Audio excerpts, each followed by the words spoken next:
camera then.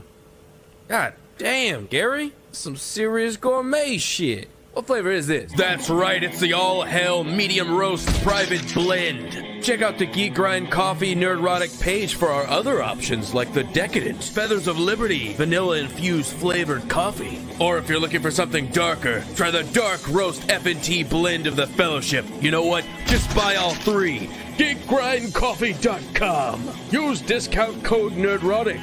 Huzzah!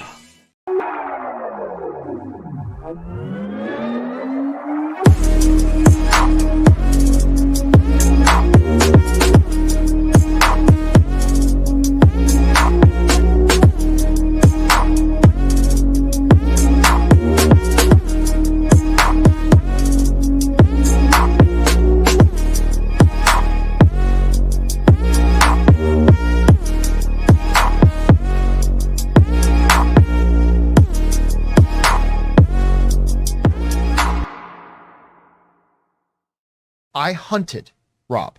I hunted for Tobey Maguire's dick. Excuse me while I whip this out. Hold up. Wait a minute. Something ain't right. My mind is a raging torrent, flooded with rivulets of thought, cascading into a waterfall of creative alternatives. God darn it, Mr. Lamar. You use your tongue prettier than a $20 whore. Nerdrotic.com.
Oh, I look weird, man. I look like Razor Fist. Oh my god. Oh no. You're slightly yellow though, as well. Slightly yellow. You need some dark sunglasses. Yeah. Because I'm recording this. See, we record these broadcasts for Perry Chan to make dailies out of. And I record it directly off my computer. But sometimes I forget to deactivate the camera on the OBS. Little unsolicited advice on content creation. So we can make it a tutorial. This is what not to do when you're on StreamYards and Streamlabs at the same time. Oh no. So I'm going to have to back out so Chris can introduce himself and plug his documentary.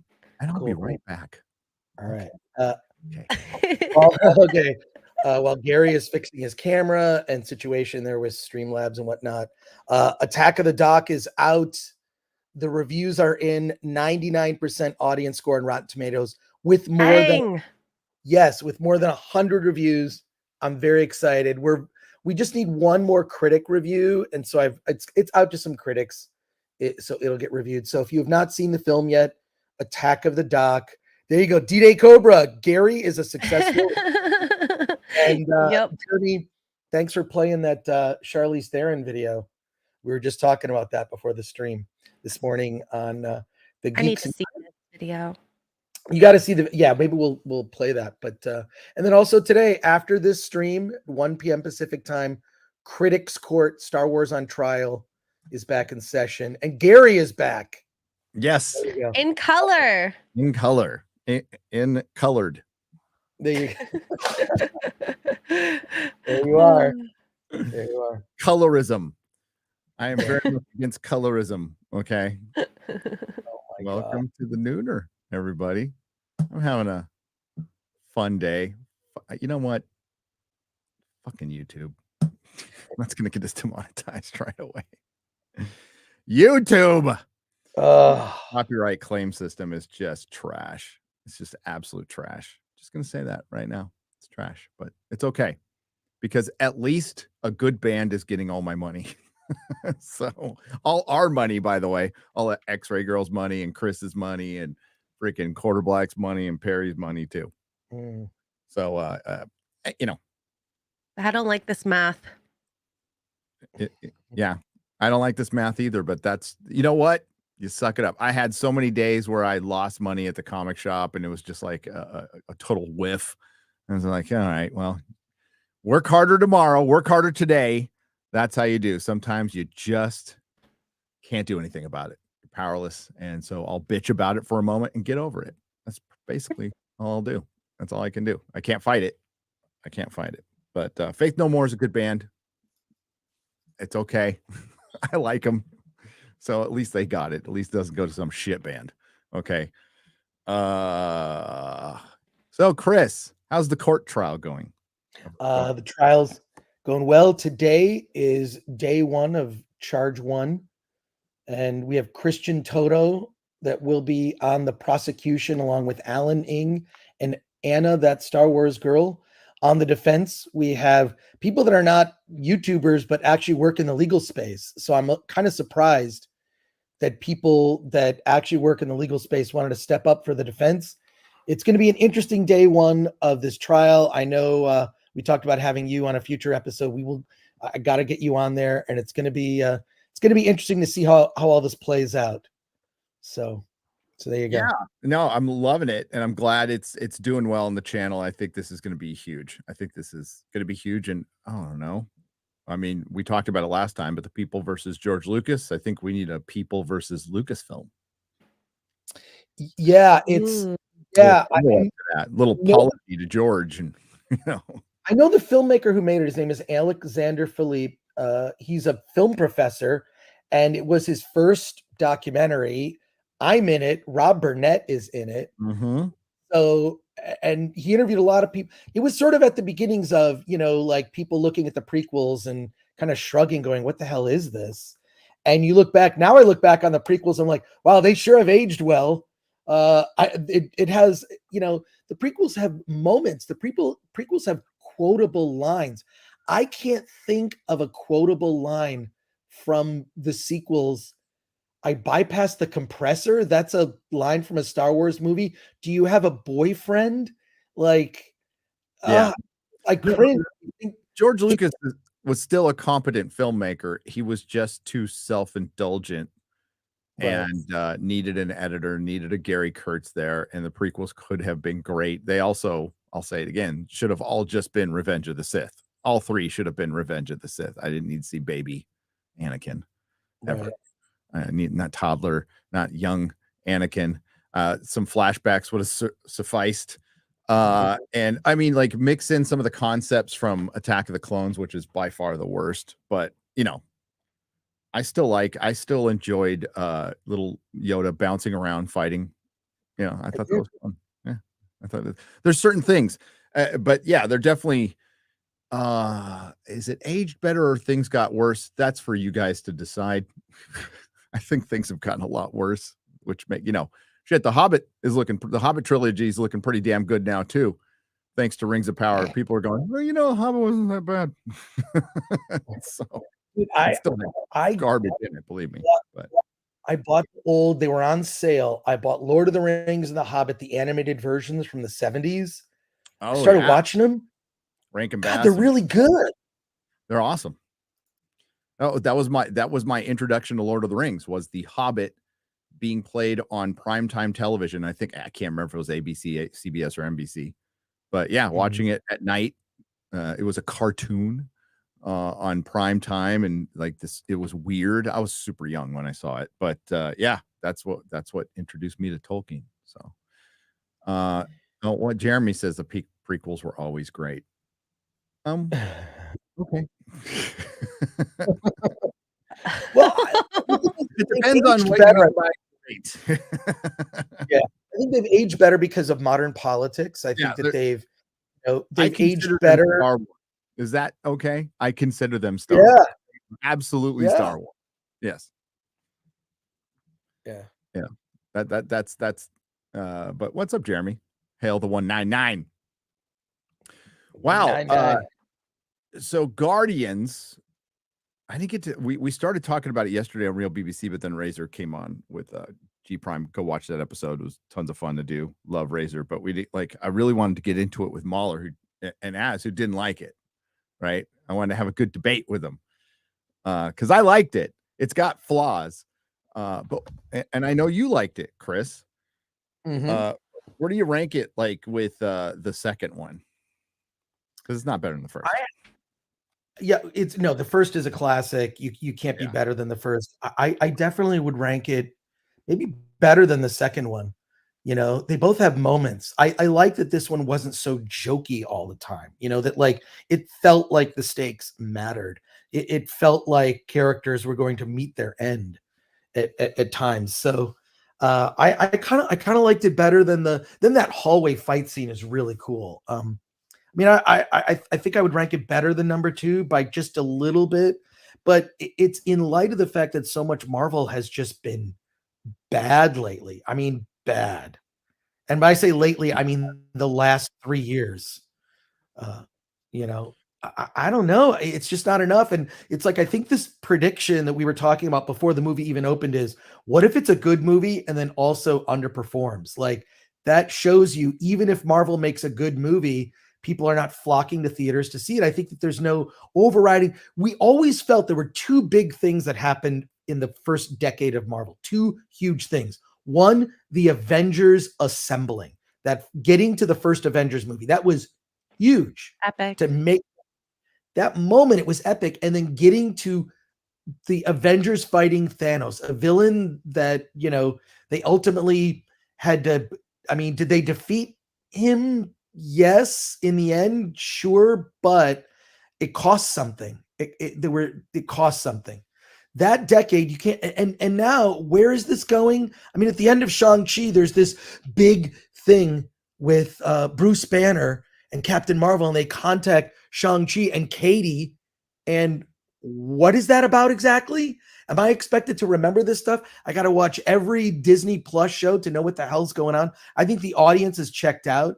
When I say the audience, I mean the normies audience has checked out. The hardcore audience is going to be there, but the hardcore audience isn't large enough for these to be billion-dollar movies each time out of the gate.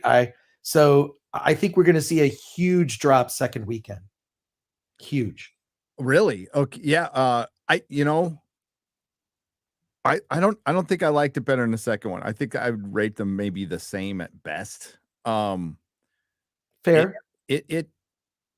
It really felt like, well, for one, you needed to watch the Christmas special for a couple of passing references, and it had some major contrivances, and it's just a MacGuffin chase.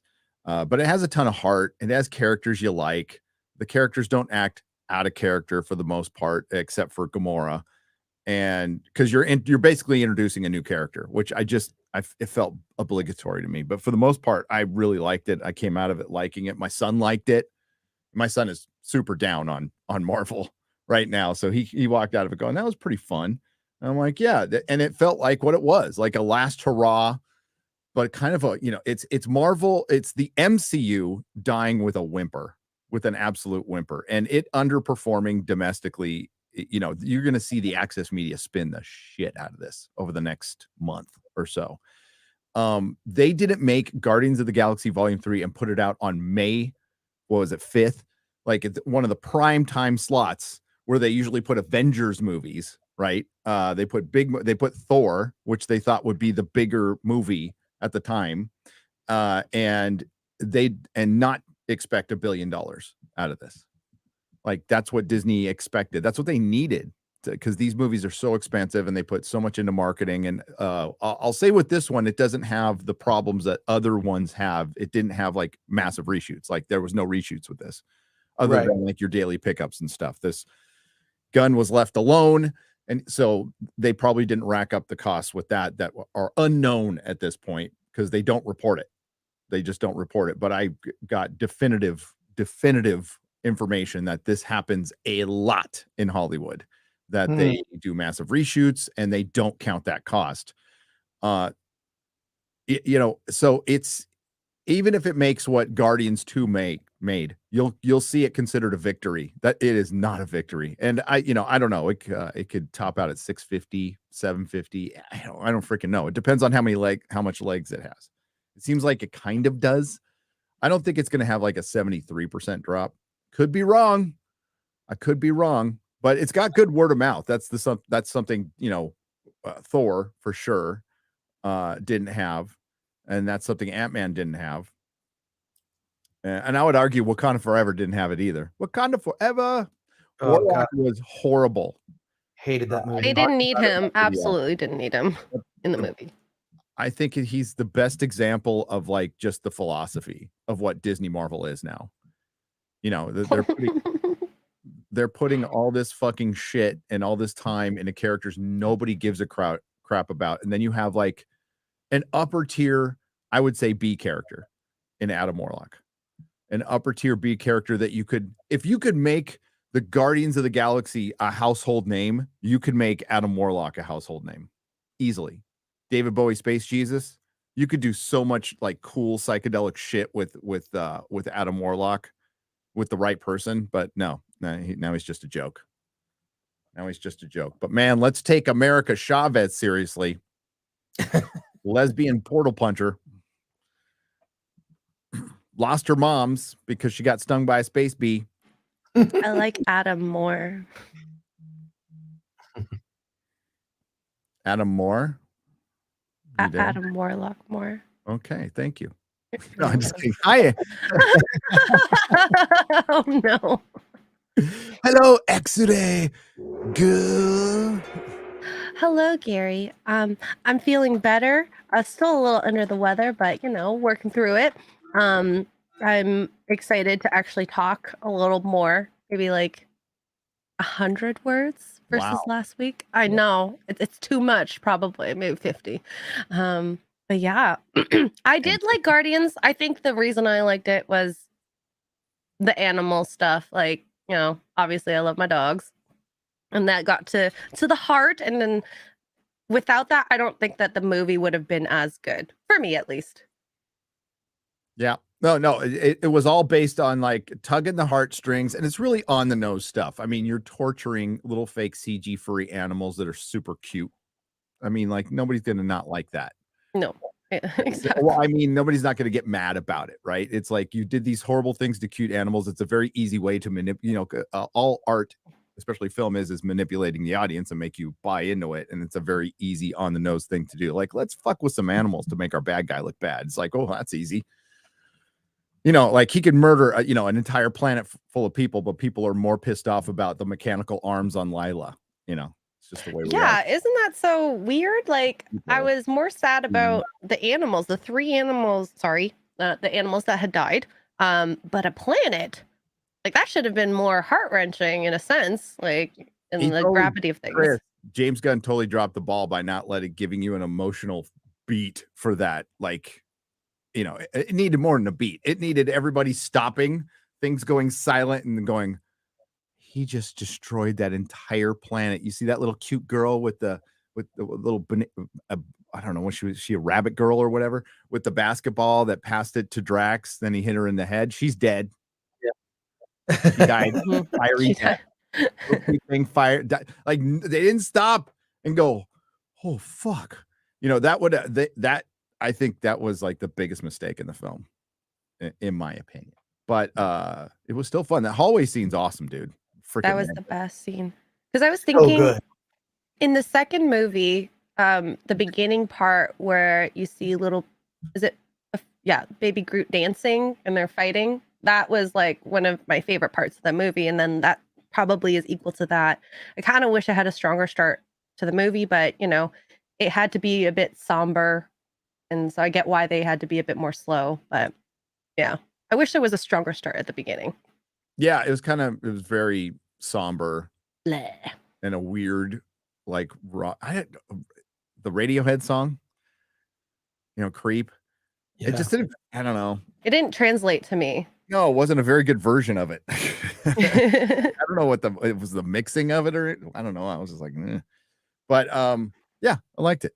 I liked it, but I think it's going to be forgotten within a couple of weeks.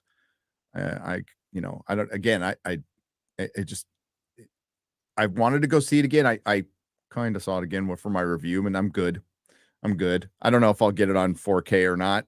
That will remain to be seen. But the bigger picture is the $118 million opening, and I guess it did pretty good Monday too. So we'll see. We'll see. I don't think it's going to have a 73% drop, but if it's 60, then that's probably going to be bad news. But they'll spin it as good news, Chris. Yes. But there's a whole lot of other shit going on in Hollywood right now. This strike is going to go on for a long time, I think. I told you. Yeah, dude. It's go on. Yeah, no, it's going to be a purge. It's going to be a purge. That's what it is. They're going to be ending deals, these overall deals, because what they'll do is they'll even give, like, especially like when someone exits, they don't fire them. They'll like just end the deal and just give them like a sort of like token, like, well, you can have like because they have so much space like on these lots, right? There's tons of offices that are empty. It doesn't cost them much to say, well, you can have a parking space and an office on the lot. But if that's all you're spending money on, you're not spending money on making anything that costs barely anything, right? Like, sure, fine. It's and a lot of it is to placate egos, but rarely anything comes from that. It's I kind of feel like Kathleen Kennedy, when it comes to making movies, that's where she's at right now, right? You think they're going to make a Star Wars movie in the next couple of years? I don't think so. I think those 3 projects that were announced, the only one that might happen is the one that kind of ties up all of the series, the Dave Filoni one, but it'll be a Disney Plus event, right? It'll be a big Disney Plus event. But are they going to, make and release a Star Wars film into theaters? Probably not, because what it costs them to pay the actors, everyone's rate goes up. If it's a budget of something that's on television, fine, that's one level. You get paid at a certain level. But once it's in the movie theaters, all the costs rise dramatically. And one thing that Kathleen Kennedy has proven to be, well, not very good at is keeping costs down. So I don't know. I think that this is going to be a purge of a lot of people. I think meritocracy is going to return in a big way. Yeah, I think I keep hearing that all the unions are in solidarity, and now they're doing disruptive tactics like shutting, like they shut down Daredevil for a little while. I guess it's not going to be permanent, but they like some crew members refuse to cross picket lines, and you'll have actors refusing and they'll just do it like sparsely. And I mean, that's a good way to disrupt things. It is. But what's gonna probably happen listen, I'm no fan of the corporations, fuck them, but this was a dual effort. It took the effort of the corporations and the activist writers to bring us to this situation where they're now striking again. By the way, the last time they had a strike was during the economic downturn of 2008. So these things are planned that way. But it's so fucking stupid because in 2008 you had a much more powerful industry. In current year you have an industry that's bleeding money. You have streaming services that are unprofitable and won't be for a long time. They can't even figure out their own profits. Now, again, I'm lockstep with the WGA. Share those fucking numbers. Show us the numbers, streamers. I'd love to see them. But the problem with that is for the writers, not for me. For me, it'd be great. It's just great. Is sometimes you don't want to ask questions you don't want to know the answers to. And if they come out and are there's a reason they're not transparent with these numbers. And I've said it a million times, like they're low. They're really low. And now they're going to start rolling out because they just started the ad tiers, Chris. I think the term for it is upfronts or some shit like that. Right. Yeah. So they're getting ready to start, bidding for the advertising for the upcoming year. And largely this upcoming year, I don't think will be that affected by the strike. It's more of the following year. It's more of the stuff that's coming out in 2024, maybe towards the end of this year. But a lot of the stuff that's coming out this year is kind of done, or it's in post. But Andor, they shut down production. Tony Gilroy said he's not doing it, so they announced that today. Daredevil shut down production. Stranger Things season 5 shut down production. And what? Because they thought, I guess the studios thought the showrunners, they sent out a letter saying the showrunners, you got to work through this. Rings of Power is working without showrunners, which nobody will know the difference. House of the Dragon had scripts locked a long time ago, so they're not going to get affected. And plus, they're filming in the UK, and you're filming in the UK, you're not really part of the strike, especially if you have UK writers. So some stuff's going to come out, but a Hollywood that hasn't completely recovered yet it's going to push the recovery off 2 to 3 years. So that hopes of streamers becoming profitable, which I don't think they ever would have. I think a few will. I think like 3-4 will, but the rest are going to die. And you're going to see studios probably, they even talked about this with Paramount Plus. Was it Wells Fargo? One of the banks said, hey, you should just not stream and license only like Sony does, which you're going to see people do. That's absolutely going to happen. Because that was the best way to make money. But I don't know, like if you talk to any friends, Chris, I'm sure, you know a couple people and, I do. And how are they feeling right now? They feeling They're fired? Couple things.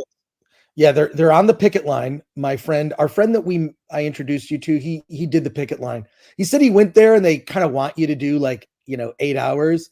So he went there, got a sign, did it for a couple hours, and was like, hey, I'm going to go to Astroburger to hit the bathroom. I'll be right back. And then he just left. So he was there for a couple hours and was doing other stuff. But no, he's of the opinion, and I've heard this from multiple people. This is going to go on a long time. There are issues with the Directors Guild, but there's the Directors Guild and the Producers Guild each have kind of one issue that's easily resolved. But the Writers Guild, it seems like the Writers Guild always has a bunch of things. And a lot of those things are legit, they're legit things. But I think what they do is they've compromised themselves so much by bringing in untested talent that it's diluted the quality of what they've been doing. I'm sorry, it is what it is. I think it helps to come up through indie film, make a couple of movies in that arena, get 10 years of experience in before you're suddenly on the writing staff of a some TV show, right? It just doesn't make sense. So, I mean, we were joking about creating an app and then somebody made a meme of it. It was great. But no, the feeling is that this is going to go on for a long time, that this is a time to go do an indie project or write a spec script. But if you've got a lot of time on your hands and you're one of those writers, well, you've got time to I guess pick it in front of studios. So sure, go do that. I think the last strike went 100 days. This could go at least as long or longer. Yeah, the longest one. We're going to talk about it here because George, our boy, not George, but George R. Martin. George R. Martin, who's been on strike from Wins a Winner for 4,320 days, has chimed in, and he brings up some good stuff. He's an old-time TV writer. The strike of the 80s was the longest one, 22 weeks. Wow. 22 weeks. That would be catastrophic if this. So remember, the 2008 strike affected a lot of shows we liked, right? Sarah Chronicles, Heroes. A lot of shows got canceled. A lot of shows had shortened seasons. It ruined a lot of shows. Imagine what it's going to do now when we have about, I don't know, I can't even estimate it, 20 times more shows than we had back then. Maybe more. Orders of magnitude more. Use a little Randall Carlson reference there. So I totally agree, Chris. It's like you call it a strike, we'll call it a purge. It's a great time to purge a lot. And I'm the writers union, the WGA, has to know this. They have to know this. They have 20,000 members, by the way. 20,000 members. So, like fair pay for a negotiated contract. I think that what the real beef that I agree with them on is the residuals from streaming. There, even Snoop Dogg was talking about that with music, and that's why the corporations love streaming, because they can hide. I said this from day one. They can hide shit from you. So you just trust me, bro. Here's your check. It's like, no, hell no. So I think there absolutely needs to be transparency there. But I don't know, dictating a company how many people can work, dictating to a company how many people can work there, how many people can work on a creative project, just turns it more into a widget. So it'll just make the problem worse, because you're going to have, a showrunner, and a showrunner can now not pick his like writing partner. A lot of times they have there's like one main writer I want to work with, who I've worked with before. We've worked well, but we've had previous success. And they're like, no. Here's a list of 5 very diverse people that you need to choose from. You've never worked with them before. None of them have any experience, but you have to choose from this list. And then they have to fill out the roster, and the roster will be under, especially, guidelines. It'll be under guidelines like the Oscar rules, because a lot of those companies have already implemented the rules. So you're not getting the best of the best, no matter what they look like or what they identify as. You're not getting the best of the best, and it's just going to make more shit. So the WGA is going to try to do what they can for that's their job. But like I said, I'm not a union guy. That might not be a popular position with some, but I'm just not a union guy. I never have been. I've had opportunities to work at places with unions, and I chose not to work there specifically because I don't want 2 bosses. One boss was enough. So, it's you're not in a salt mine. You're creating pretend, and we like to pretend, and it's good. But I think what the writers fear, and it's legit, is the gig. Corn Pop's a bad dude. It's a legit fear with a lot of people who have been used to this very false sense of security that that the company cares about you. And if you sign a contract in California, your job is safe, because it's not. You're an at-will employee. But it's just this false safety blanket. It is a gig economy. Hollywood is a gig economy, and that's what entertainment's going to turn into as things are fracturing off. I mean, Tucker just took off to Tucker Carlson just took off to Twitter. He doesn't need Fox. He doesn't need the big broadcaster anymore, because it's a dying model. You don't need it. Tucker can set up a studio in his effing house and go on Twitter and make probably more money than he did at Fox. Yes. So, so if you're good, you're going to make money. The good writers, you're going to make money. You're going to get your money and negotiate for whatever. And I hope if you make $40 million on a script, good, you earned it. Go for it. If that's what you negotiated, go for it. I don't want, but the problem is it's going to lower that negotiation for the talented writers, because you're going to have to spread your wealth to people who are bringing your industry down, and again, you aren't building roads. You're not building railroads. You're not laying pipe, not that kind of the real pipe. They're laying pipe. You're not welding. You're not doing underwater welding. You're making movies. This is it's a very exclusive industry that not everybody can do, and it requires a lot of talent and organization skills. And I would say 80%, 85% of Hollywood doesn't have that. They just don't. And it's my experience from when I was down there right after the other writer strike. Even in the lower levels of it, 85% of Hollywood doesn't have that much talent. It's like the 15% that carry everything. So we'll see how it goes. It's gonna be interesting, but it's really gonna hit them next year, dude. Like, all these Daredevil, like a delay. Like, how catastrophic can a delay of even 2 weeks be for a TV series, Chris? Well, I mean, that it depends, especially if people are not available in production. That could push it off. That could hurt it a lot, especially because a lot of things like you deal with all those moving parts are what the blockers are. Like, certain people can't do certain work because a certain thing isn't done. And because things begin with the writer, that usually is that. So Yeah, it can throw it off by months. Yeah. You know, I mean, you're gonna look at that, whatever that the announced schedule for the rollout of Marvel. You know, we saw a recent change with the Marvels moving from, you know, summer from July to November. There, there are going to be dramatic changes because of this, and I actually think that Marvel will use it to their advantage.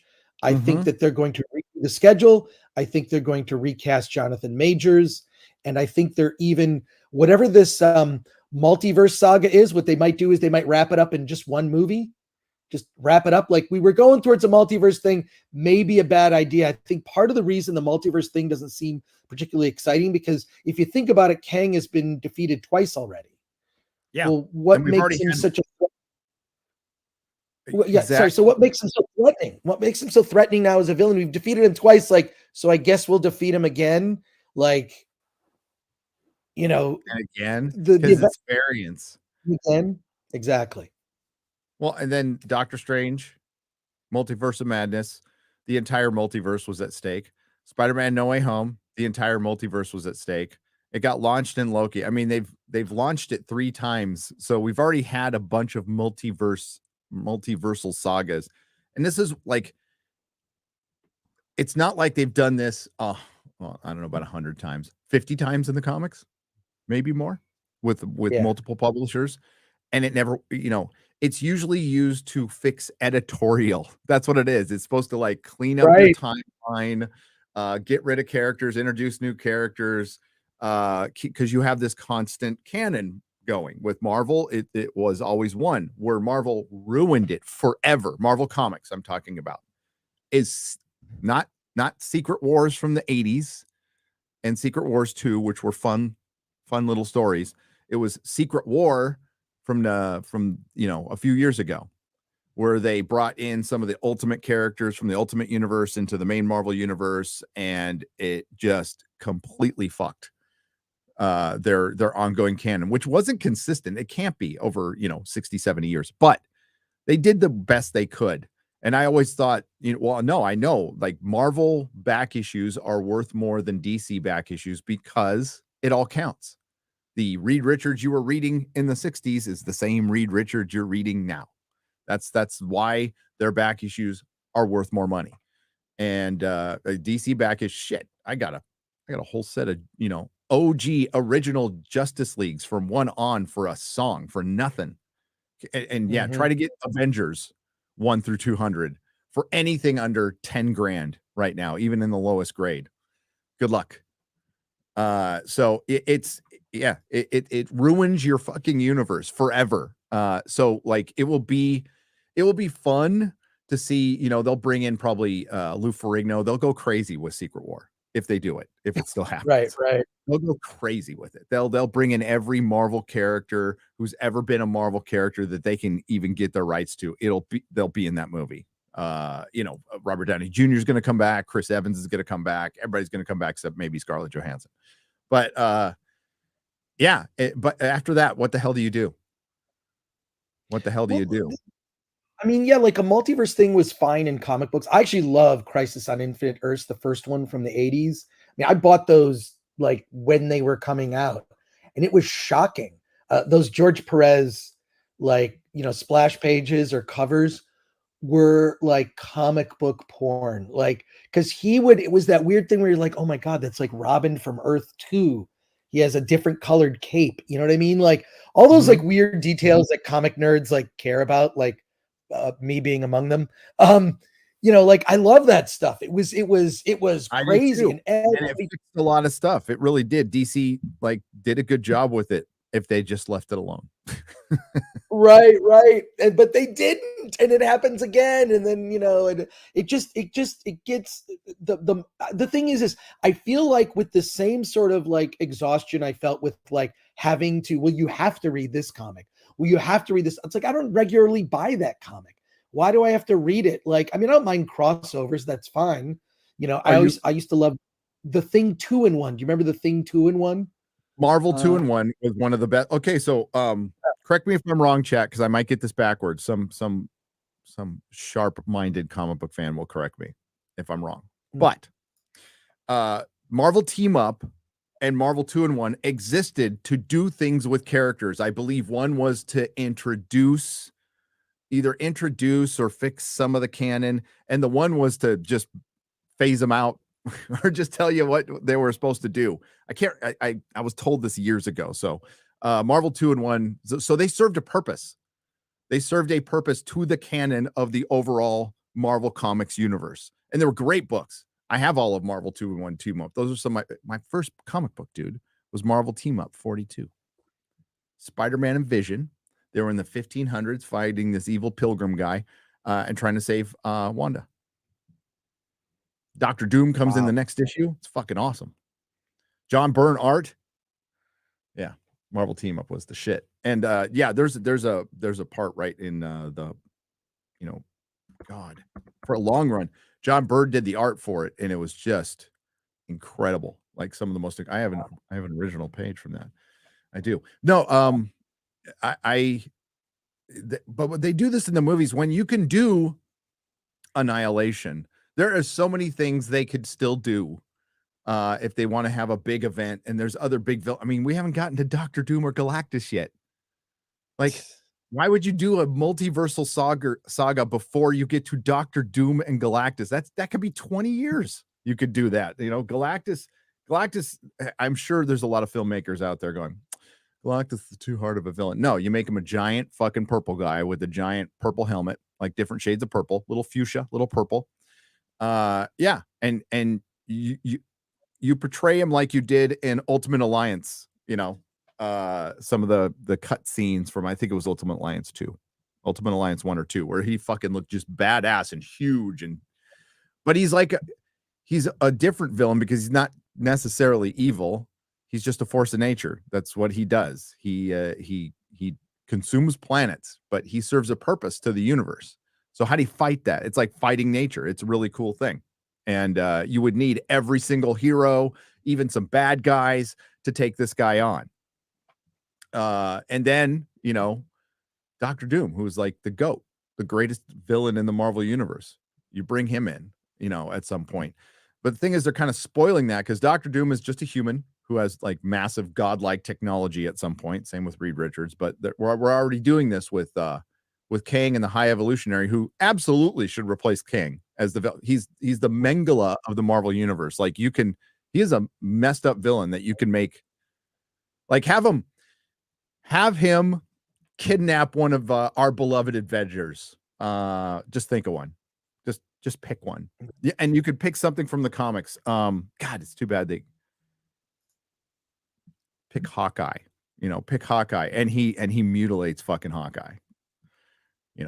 And you could base it on, like, there's about 4 or 5 stories you could base it off from the comics, but just pick Hawkeye, pick somebody who's already existing. And maybe it's a bad analogy with Jeremy Renner's accident. He looks like he's doing great, by the way. Hail Jeremy Renner. But pick Hawkeye, and he turns him into like just this fucked up, like, killing machine, right? And that's what starts the whole thing, instead of Kang and his variants and Loki. And when's Loki coming out? Later this year? Lizzo will eat Galactus. Oh, no. The planet that fought back. Oh no. The power of worlds. Gorlock the Destroyer too. Yeah. Oh my God. Renner does look good in his recovery. He looks great. So happy he's okay. Seems like a good dude. I don't but yeah, the High Evolutionary would be a much better villain than Kang. I don't think that's going out on a limb by saying that. I think pretty much everybody's saying that. And it played better too. Better actor, better performance. I'm totally down with it. R.I.P. Galactus. Well, he was a cloud last time we saw him. Plenty point. So that was sad. That was very sad. Let's bring up what George has to say here, because I know we all care. Not much about wins a winner, by the way. So this is what he said on the 7th. He's come out with a new post since. The writer's strike is on. No one wanted this, no writer with an ounce of sense anyway, but the producers and the studios and the networks and the streamers have given us no choice. The Guild negotiated right up to the final deadline on May 1st, but it takes two to tango. In the waning hours of May 1st, the Writers Guild of America declared a strike. We all know that. I am not in LA, so I cannot walk a picket line as I did in 1988, but I want to go on record with my full and complete and unequivocal support of my guild. How long will the strike last? No idea. Maybe the AMPTP members will come to their senses tomorrow and offer some meaningful concessions. And the whole thing can be wrapped up next week. I would not bet the ranch on that, however. I have been through several of these since I first started writing for television and film back in 1986. The 1988 strike, the first one I was a part of, lasted 22 weeks. That is a long time. That is a long time. The longest in Hollywood history. The 2007-2008 strike, the most recent, went for 100 days. This one may go longer. The issues are more important.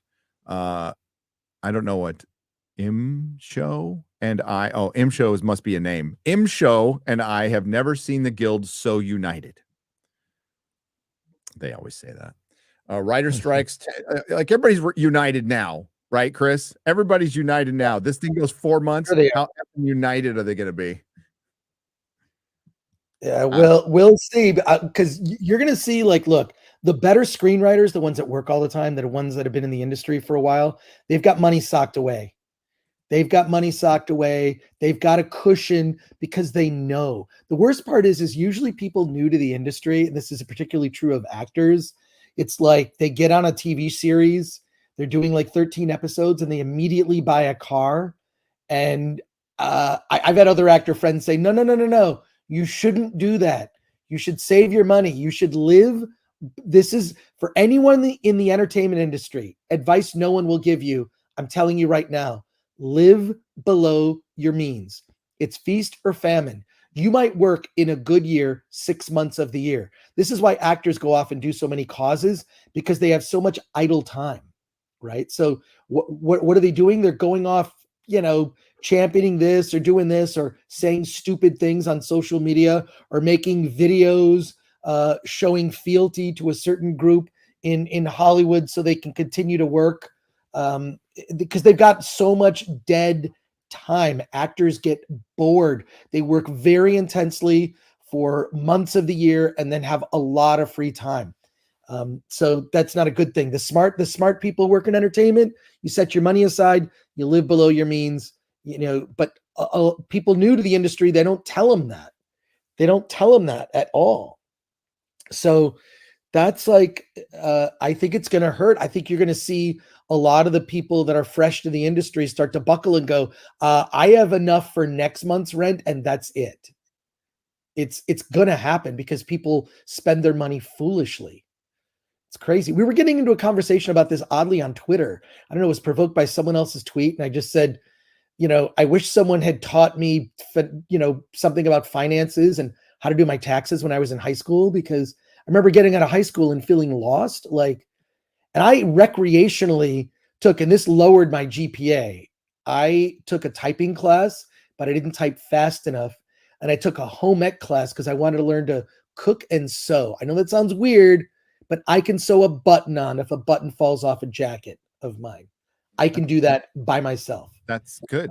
I can change a tire. I can make breakfast, which, apparently some women find me cooking breakfast to be like performing a magic trick. But I'll just say that it's important to have lots of different skills, and financial responsibility is I think it's not taught by design. I think it's not taught to create a debtor class of people that aren't responsible with money, so that they're a slave to whatever the job is, right? This is the danger of corporations and our government becoming bed buddies. So yes, that's the true nature of the danger, the real fascism. And with this is such a bad time. The reason the writers are not going to get a lot of sympathy from anybody is, did you know in your state of California, I can now say that. It's so great. Sorry. Yeah. It's all good, man. It's all good. They defaulted on their loan to the federal government. Oh my God. They did. The COVID loan. Right. Guess who's responsible to pay it back now? Well, the taxpayers, of course. It's the business owners who took the loans that were Oh, guaranteed. The ones that really? are yep. Oh my, No. I never took one of those loans. I actually could have. And I was approached by a bunch of different companies. And I looked at the form and I'm like, this seems like I'm going to end up. They made it sound like you would just, the loan would default and you were getting free money, like 20 grand, 30 grand, whatever. And I had friends do it. I had a friend who was a screenwriter who just said, sure, they want to give me like 30 grand for nothing. I'll take it. I knew that was going to be like a thing that would bite you in the ass. Too good to be true. Yes. Oh my The God. reality of it will be spread out, I believe, throughout the entire country. I mean, by the way, that was federal money, so that came from Texas and Oklahoma and everywhere. Came from everybody, because the government doesn't make money. They take it from us. So, they'll probably just get to not pay it off or whatever bullshit, and which makes money even less valuable. So it has repercussions either way. But right now, as it stands, the business owners who are still in business are responsible. Gavin Newsom. Well, I mean, that was a lot of people, but California just decided to not pay. I remember he was bragging about having a surplus 2 years ago. What happened? Oh, it all went away, I'm sure. Plus, all went away. It's good. But you know who's also on the hook for those loans? That would be Disney. All the companies that took it, everybody who took it. And you know who's not on the hook? All the felons from prison and all the people who gamed the system to the tune of $30 billion because they had some archaic computer program that was easy to defraud. They don't have to pay it back. So there you go. But yeah, it's such a bad time. It's like, just drive around California. I've driven around California. Half the strip malls are empty. Dude. Like Texas is way more vibrant than California. Like 1,000 times more vibrant as far as filled malls, filled shops. It's crazy. Sorry, Gary. I'm seeing the tent cities now in Beverly Hills. They're in like medians. Oh, I should have taken video. I couldn't believe it. Dude, you should. Yeah, Dante and I were driving to a screening just to check out some movie. It was not great. And could not believe where these tent cities are propping up. They're not going away. This new mayor, Karen Bass, she's as worthless as the last mayor. Just awful. Worthless. LA is a dying city. Oddly, where I live in Pasadena is like unaffected. I mean, you see some businesses that are closed that I wish were open, but other than that, we don't have this problem. I don't know what it is that Los Angeles, I mean, to me, it's like, it's bad legislation, bad leadership. I mean, it's all the same stuff, right? It's, they allowed it, they made it possible for people to camp out on the streets in public spaces. That should not be allowed. Sorry. Didn't she win with some mysterious late night votes too? Like Yeah, it was down to the wire and it was super close. And then there was all of a sudden just like, oh, she won. Yeah. That's happening more and more, where I think, after a while, like, it's like, oh, that's a conspiracy theory. All these like, and you look at it's like, but why does this seem to happen? Where it's just a little nudge over, and it's sort of like I don't know. It's like an adult playing with a child cheating at checkers. Yes. It's just like, come on, it's so obvious, it seems. Oh well, you can't, like, good luck recalling her. And the tent cities they'll start building them on at Elton John's house in Beverly Hills. He's got a really sweet pad. I've been by it. Big wall. He's got giant walls around it. Giant walls. So they can just build the tent cities around the giant walls. Sure. When are people going to start to like wake up and just say, look, no one wants this, and look, you can try to talk to some of these, the people that are living on the streets. They want to be there. They don't want to be like, they don't want a house. People don't like change, Chris. they want, like, we all want security. We all want to be kind of left alone. But when like reality gets to your door, there are so many people who just like the blinders go freaking down. It was immediate. Like it was immediate with Melissa and I. Like we maybe stewed about it for 48 hours. Mm-hmm. When it went over 2 weeks, we saw the bullshit. I was on a stream with freaking Eric July and Jeremy, if he's still in there. We were talking about basketball shutting down, and we said, okay, we'll give it 2 weeks. If it goes over 2 weeks, we know it's bullshit. Oh wow, we know it's fucking bullshit. And it went over 2 weeks, and Melissa went through. We did everything. We were good citizens. We did everything we were supposed to do. And then they started changing the like a business could change overnight. They're like, 10% capacity. Oh, 5, 25, 15, 10. right. The $50,000 you put in, don't need it down to your business. We're like, fuck this. We're not going to burn through our kids' future. We're out of here. Bye. You're on your own. Fuck this. And that was after years of just like San Francisco, like, oh, free college now that you're paying for, that the property tax is paying for. And if you saw what type of education they were giving at the city college, you'd be like, what? I'm paying for what? So I'm paying for some guy to just go to school for the rest of his life? Fuck that. No way. We were just done. The school policy, everything. It was the straw that broke the camel's back. We were like out of here. But, with what's happening in California now and the writer strike, the similarity is bubble. There was a big bubble. We had a really, really, really good economy from about 2017 to 2019. It was like really building up to something strong. Best economy I've seen in my lifetime. Then COVID hit. And because of that strong economy, things didn't just completely fucking collapse within a year, but they kicked the can down the road. They kicked the can down the road. They kicked the can down the road. Now they're having to face the consequences, and they're unavoidable at this time. You can't fucking hide them. You can't like the Access Media tries to hide box office numbers. You can't lie about it. Like this shit needs to be paid for. It needs to be paid for now. And the streaming bubble burst. We had an influx of talent. Okay, people who said they can write, not talent. That's not a good term for it. Going to Hollywood because they were making all these productions, and now they're going to be basically halving the amount of productions they're making. It's going to be cut in half by the time this is over. You just don't need that many people. And California built up, big tech, everything was great. They were hiring, but the space between the uber rich and the uber poor was getting wider. And it almost impossible to fucking buy a house. When do you think you weren't going to have consequences for that, at some point? And like, dude, I understand like a mansion being worth millions of dollars. I get it. And I'm grateful that I got a decent amount of money for my house, but it was a fucking 1,200 square foot house, dude. Like on a postage stamp.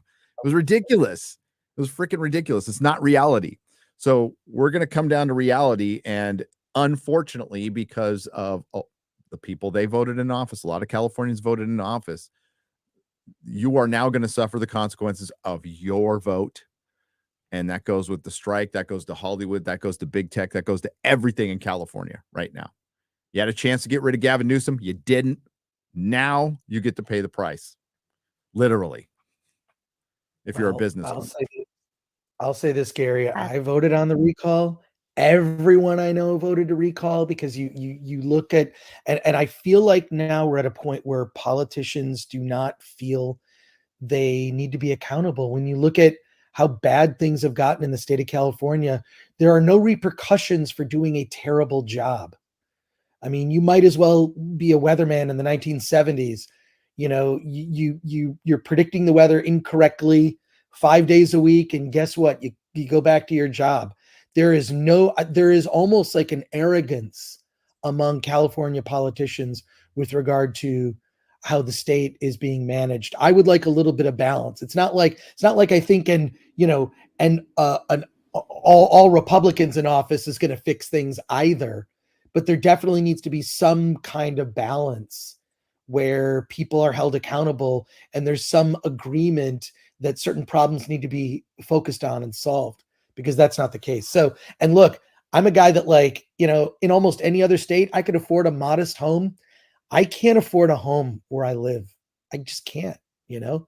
So don't feel sorry for me, you know, that whole live below your means thing. That was a lesson that I learned for sure. I never was stupid and foolish with money. I always kind of, mainly because I made my own money, because I feel like when you make your own money, you treat it more respectfully, you know, saved and bought for a car when I was a kid, like all the, even having paper routes or paying for my own college, literally working 3 jobs to pay for your own college. You're a little bit more, you take it a bit more seriously when you do that.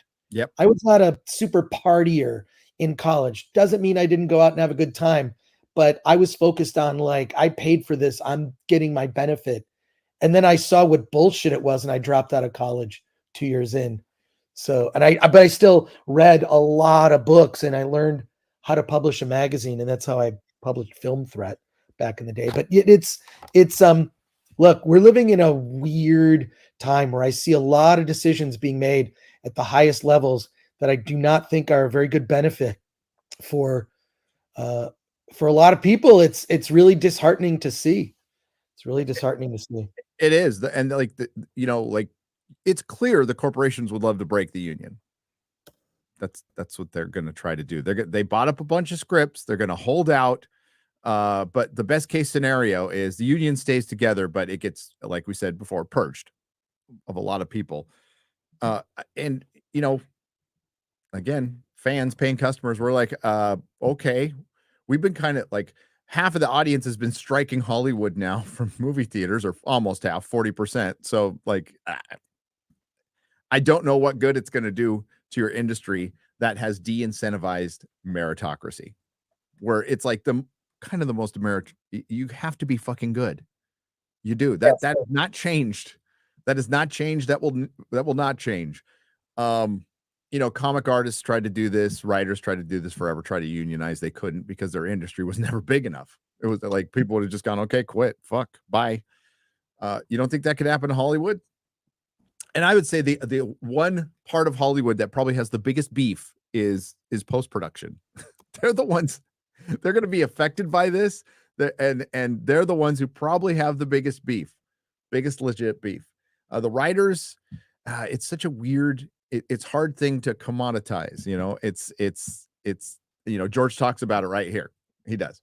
The writer strike tend to take longer than labor strikes, than labor actions. That's the nature of the beast. My father was a longshoreman when the ILA went on strike. Work on the docks was shut down. The ships did not get unloaded. The trucks did not move. The cranes froze in place. The forklifts stayed, and they were where they were. And then their drivers walked off. The bananas rotted in the holds. It does not work that way with writing. Everyone has seen the storm coming from way off, and accordingly, studios and streamers networks have been stockpiling scripts for months. As of May 2nd, the pens are down. The computer screens have all gone dark in Hollywood. So dramatic. But production will continue as long as these scripts, their scripts to shoot. The proviso being, of course, that those scripts must be shot exactly as they were as of midnight, May 1st. Not a word can change, cut, added, or a scene be altered. All that requires writing, and from now on until the strike ends, the writers will be on the picket lines, not on the sets. So he talks about some of his shows. Basically, House of the Dragon is moving forward. The Night of the Seven Kingdoms has shut down, and I don't give a fuck about wild cards. I could care less. What this does give George more time to do is write his book, since he can't write any fucking television, which he's not supposed to be doing anyway. Some of you, I fear, may be having anxiety attacks just now on the mistaken assumption that this strike affects Winds of Winter. No, it actually helps it. Most of us know it helps it. You can relax. The WGA union is a film and television writers. Yeah, it doesn't affect novels. As former executive Roy Price pointed out on Twitter, the guy who started Amazon Prime, this will bring the birth of 10,000 novels. 10,000 novels. George, you have plenty of time now to finish your book, which you won't do. Nobody's having anxiety attacks over Winds of Winter anymore. I think there's a lot of acceptance, even with, like, I've seen people who have been the most very critical of yours truly, by the way. I don't need an apology. I don't. But now they've come around to my way of thinking. Like this fucker ain't coming out. I thought like it could come out this year, but after his multiple updates saying I'm only 3/4 of the way through, blah, blah, blah, it's never. It's going to be never. Somebody did come up to me at our meetup and say something interesting. So I'm just going to pass it. I cannot give specifics of who told me. I can't say what writer they mentioned. It was a legit writer. It was an actual writer. I looked it up. Can't say I heard of the person, but I looked it up. So a person came up to me and said that a writer has been approached to help George ghostwrite the last 2 books and was offered a hefty sum. Hefty sum. This writer turned it down.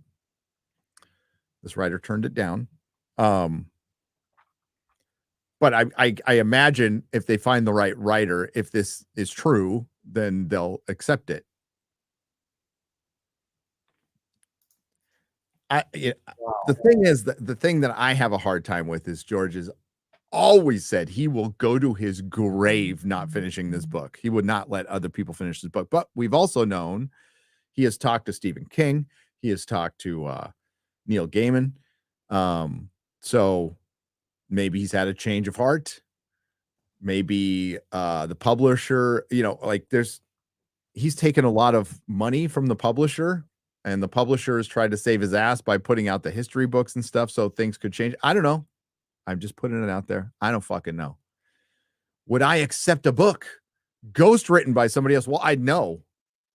I would know. George has George has an honesty problem. He does. But I know his writing. So I don't know if he'd oversee it or something like that. I don't know how that worked, Chris. I don't know. I don't know either, but those books are a check waiting to be cashed. He's stupid if he doesn't look. If it's a being spread too thin situation, which is what he is in, why not just team up with someone, give that person credit? All the ideas are in his head. Finish it so that the ending that should have occurred can occur. Because as someone who never read the books, but I'll tell you this, every person I know who's read the book says the greatest thing ever. I mean, I was a casual fan of Game of Thrones because I'm not a fantasy guy. So if I respond to fantasy, it's because it's in fantasy when it comes to film and television, it's because it's really good, right? Like the original Conan the Barbarian with Arnold Schwarzenegger, love that movie. The score is so good. And Game of Thrones, I was kind of like, with it in the first season. I thought, God, every episode they introduce new characters. I can't keep up. And then, of course, like, what's his name? Hodor and that whole crew like disappeared for a season. So it's like characters would disappear. It was just, and also I watched you. So you would say you hated something. I'm like, I didn't hate it that much, because I'm a casual fan.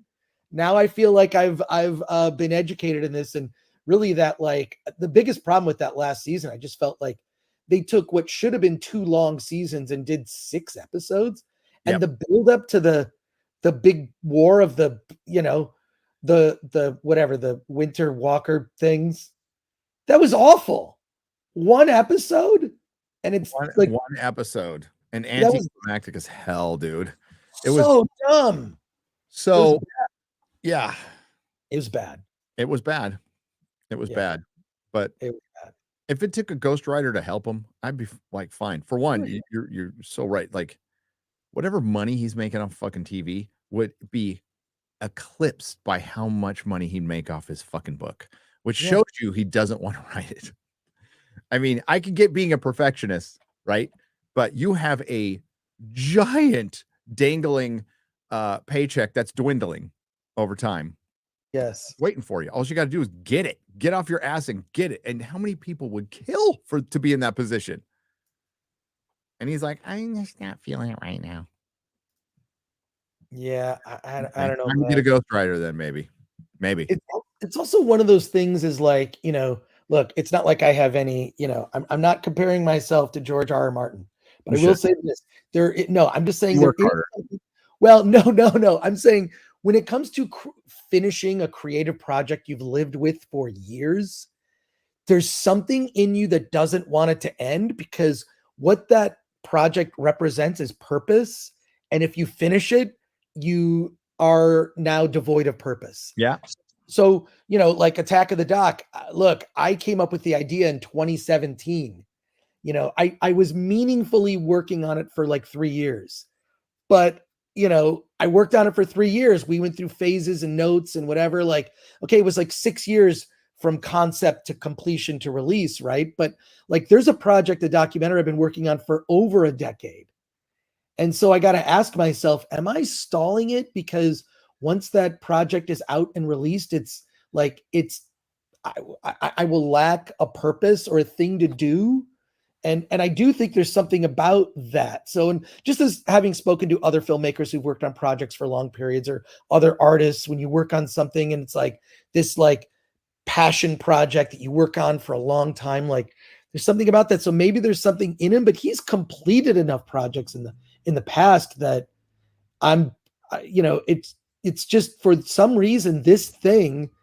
I mean, he's been, like, didn't you write, or I either watched a video or you were talking about like going through all the dumb projects he's involved himself with that have nothing to do with, literally nothing to do with just finishing the book, which should be his primary focus. Yeah. I pointed out, like many have, that J.R.R. Tolkien has produced more Lord of the Rings books in death than George R.R. Martin has with the Song of Ice and Fire. Yeah. He spends a bunch of time editing this wild card shit, and he's trying to help other people, but like he's just looking for shit. He just doesn't want to, like, everything else should be waiting. We all know this. Everything should wait because, like, but the thing is, it's the penultimate book, which I think what's really holding him up is like, oh, there's still a book after this. Right. So as each year goes on, we're going on 12. Fewer people are going to be interested. But you have a new purpose, Chris. It's called YouTube. Welcome. Yes. Travis's World has gifted 5 Nerdrotic memberships for $25. Thank you very much. And Duke Devil 95 has gifted 5 Nerdrotic memberships for $25. Thank you very much. He also donated $20 saying, I ordered Attack of the Dock after the Vegas meetup. Really well done. Made me miss the good old days. Looking forward to the trial today, which I'll actually be watching in my law office. Oh, hey. Oh, that's great. Wonder if I can bill for it. You're a lawyer. You'll find a way. Well, and I'm being criticized like for you don't know anything about being a judge. And I'm like, of course I don't know anything. I've watched, courtroom television shows and movies. I don't know anything. I'm learning on the fly. I will say this, the show is going to get better. If you see the complaint, we've reformatted it so it looks like an actual legal complaint. So I'm trying to take it seriously, but at the same time, it's a fake trial. So people need to lighten up on the criticism of my legal knowledge. I could talk to you about Star Wars, but being a judge, I'm going to be learning on the fly. So cut me a little bit of slack. You're a judge adjacent. It's fine. Yeah, I'll get better. I'll promise that, I'm going to get better. And I appreciate the feedback, but cut me a little slack. Cut me a little slack. Ian So Forth for 50 British pounds says that's the most typing George has done in years. At least his keyboard still works. Yeah. Nice. Ian. He writes his book on some like ancient computer. An actual typewriter? It's like it's a word processor. Yeah. Wow. If that thing ever dies. Oh, wow. Jason Richardson for $20. High Evolutionary is Marvel's Dr. Fauci. Yeah. Oh. Ooh. That's good. That's good. It's so true. Jimbo for $20. I know why George doesn't like unions. You see, George used to work on the docks. Oh shit, union went on strike and he's down on his luck. It's tough. It's so tough.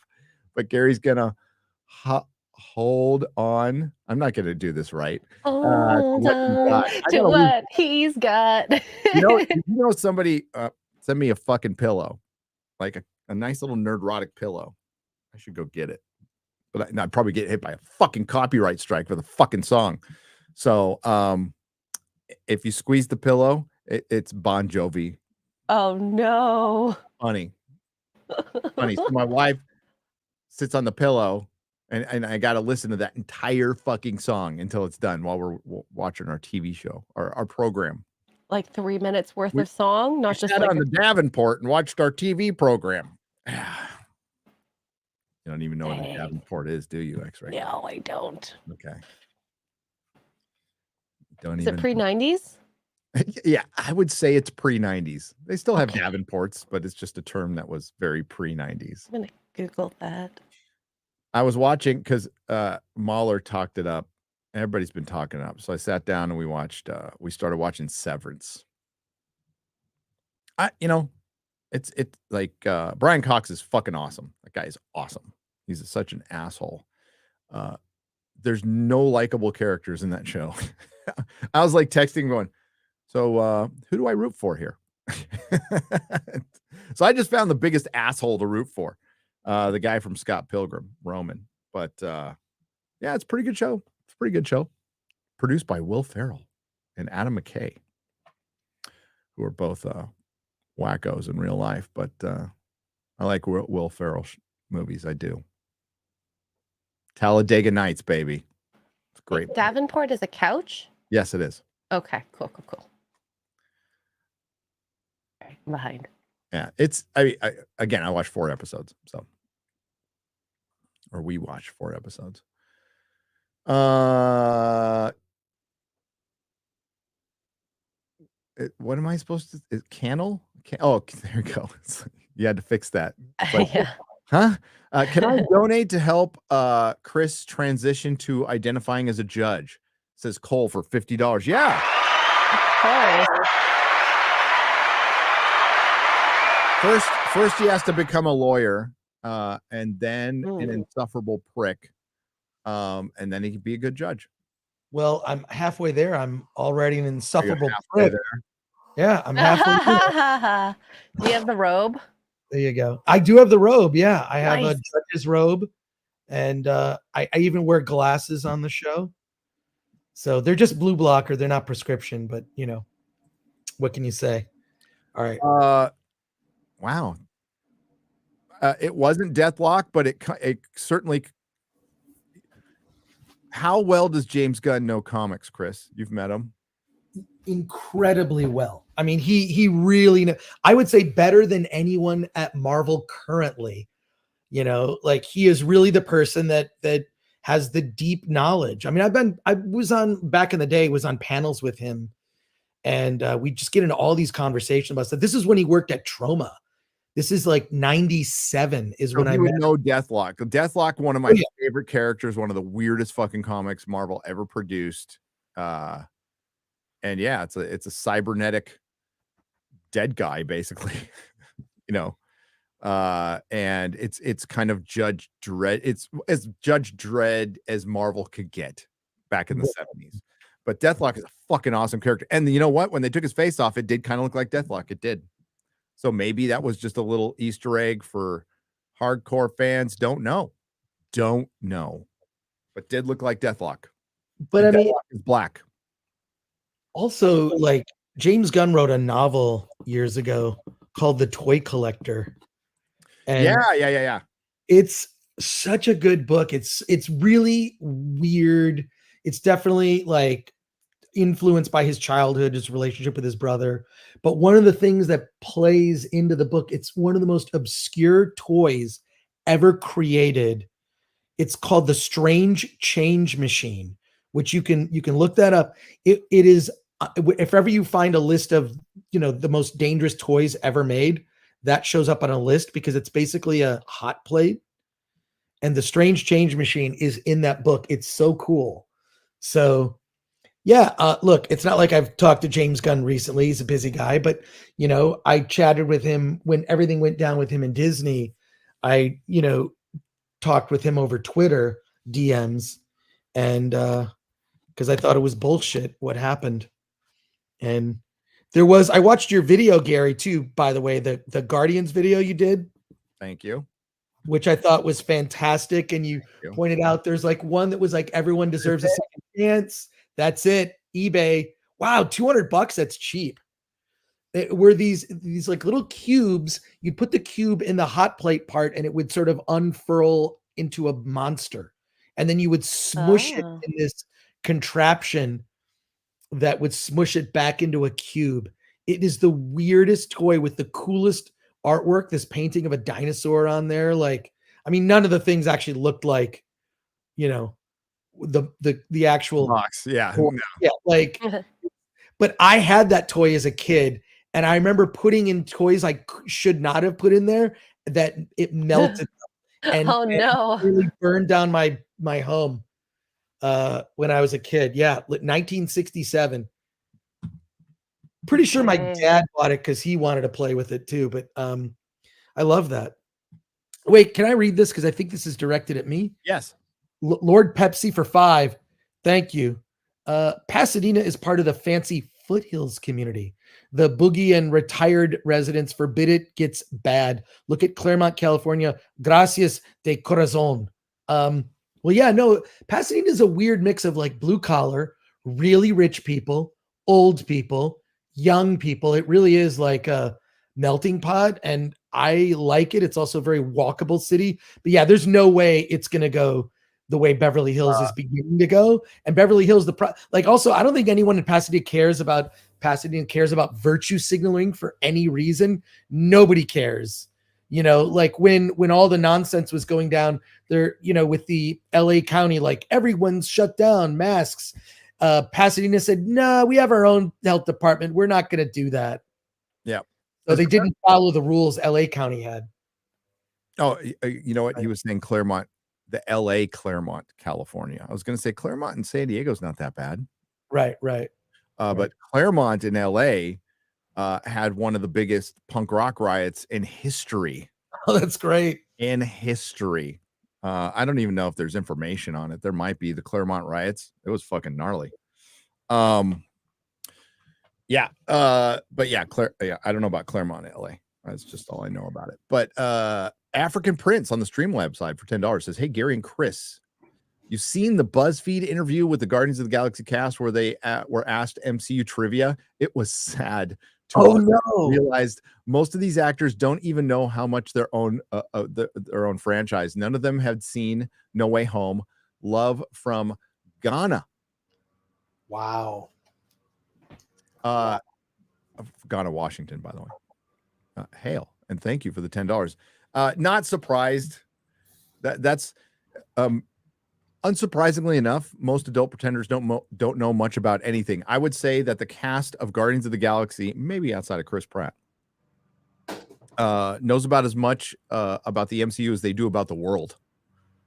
I would say just apply that knowledge to what they know about the world. And that's why it's infuriating listening to them talk when the words aren't written for them. And it's going to be fun. We're going to see a lot of actors off script. And I'm going to say it again. CBS rolled out their schedule, and guess what it is? It's going to be like Big Brother and fucking Survivor, and they're like doubling on that shit. Their scripted stuff, they're kicking down the road a little bit, and you're going to see a ton of that. Amazon, you know what you could really use right now? A show like Clarkson's Farm. It even says it. The first thing it says when it's description, it says I got a picture of it, of the descriptions, and it's pretty funny what they call Clarkson's Farm. Let me that's the YouTube. That's not my camera. I'm boomering it right now. Hang on. I'll read it to you. It says unscripted, peaceful, thoughtful, campy. That's the description of Clarkson's Farm, but the first word is unscripted. You sure could use a show like that right about now, couldn't you? A little grand tour. Make me forget all about that shit. I'm just being selfish because I love both those shows. And Jeremy Clarkson is an international treasure, and we lost him. Well, they canceled the shows in the far future when the deal is done, maybe to be renegotiated later once all the dust settles from his controversy with that see you next Tuesday, make him Merkel. He said something bad that I totally agree with, by the way. I had no problem with what he said at all. And I doubt many people did. But Jennifer Salke, she's known for some pretty good decisions, like Rings of Power, Wheel of Time.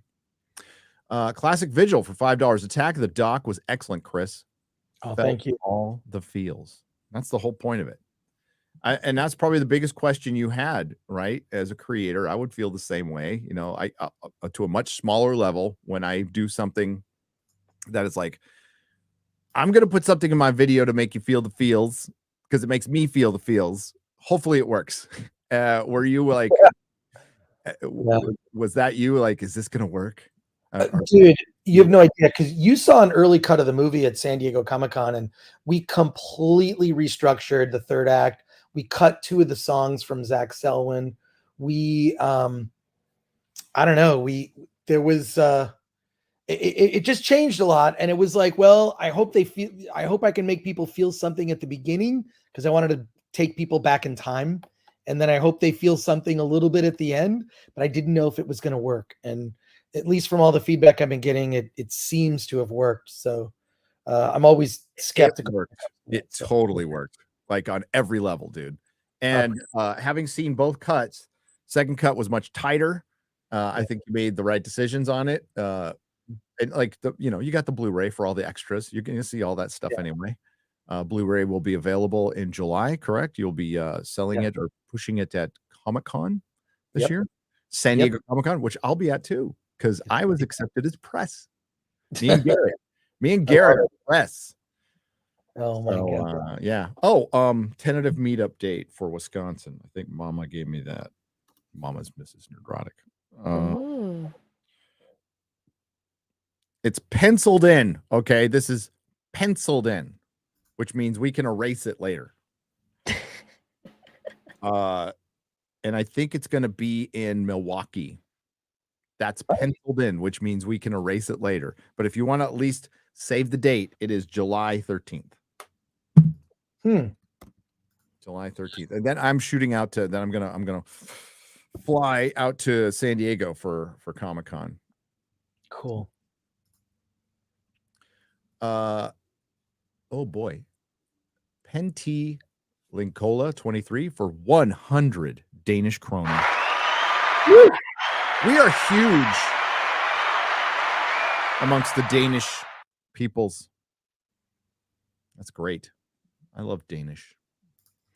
Great news, everybody. New Line Cinema has just announced on a Tom Bombadil and Goldberry movie starring Jack Black and Lizzo. Lizzo Blubbernot. Oh, did you hear?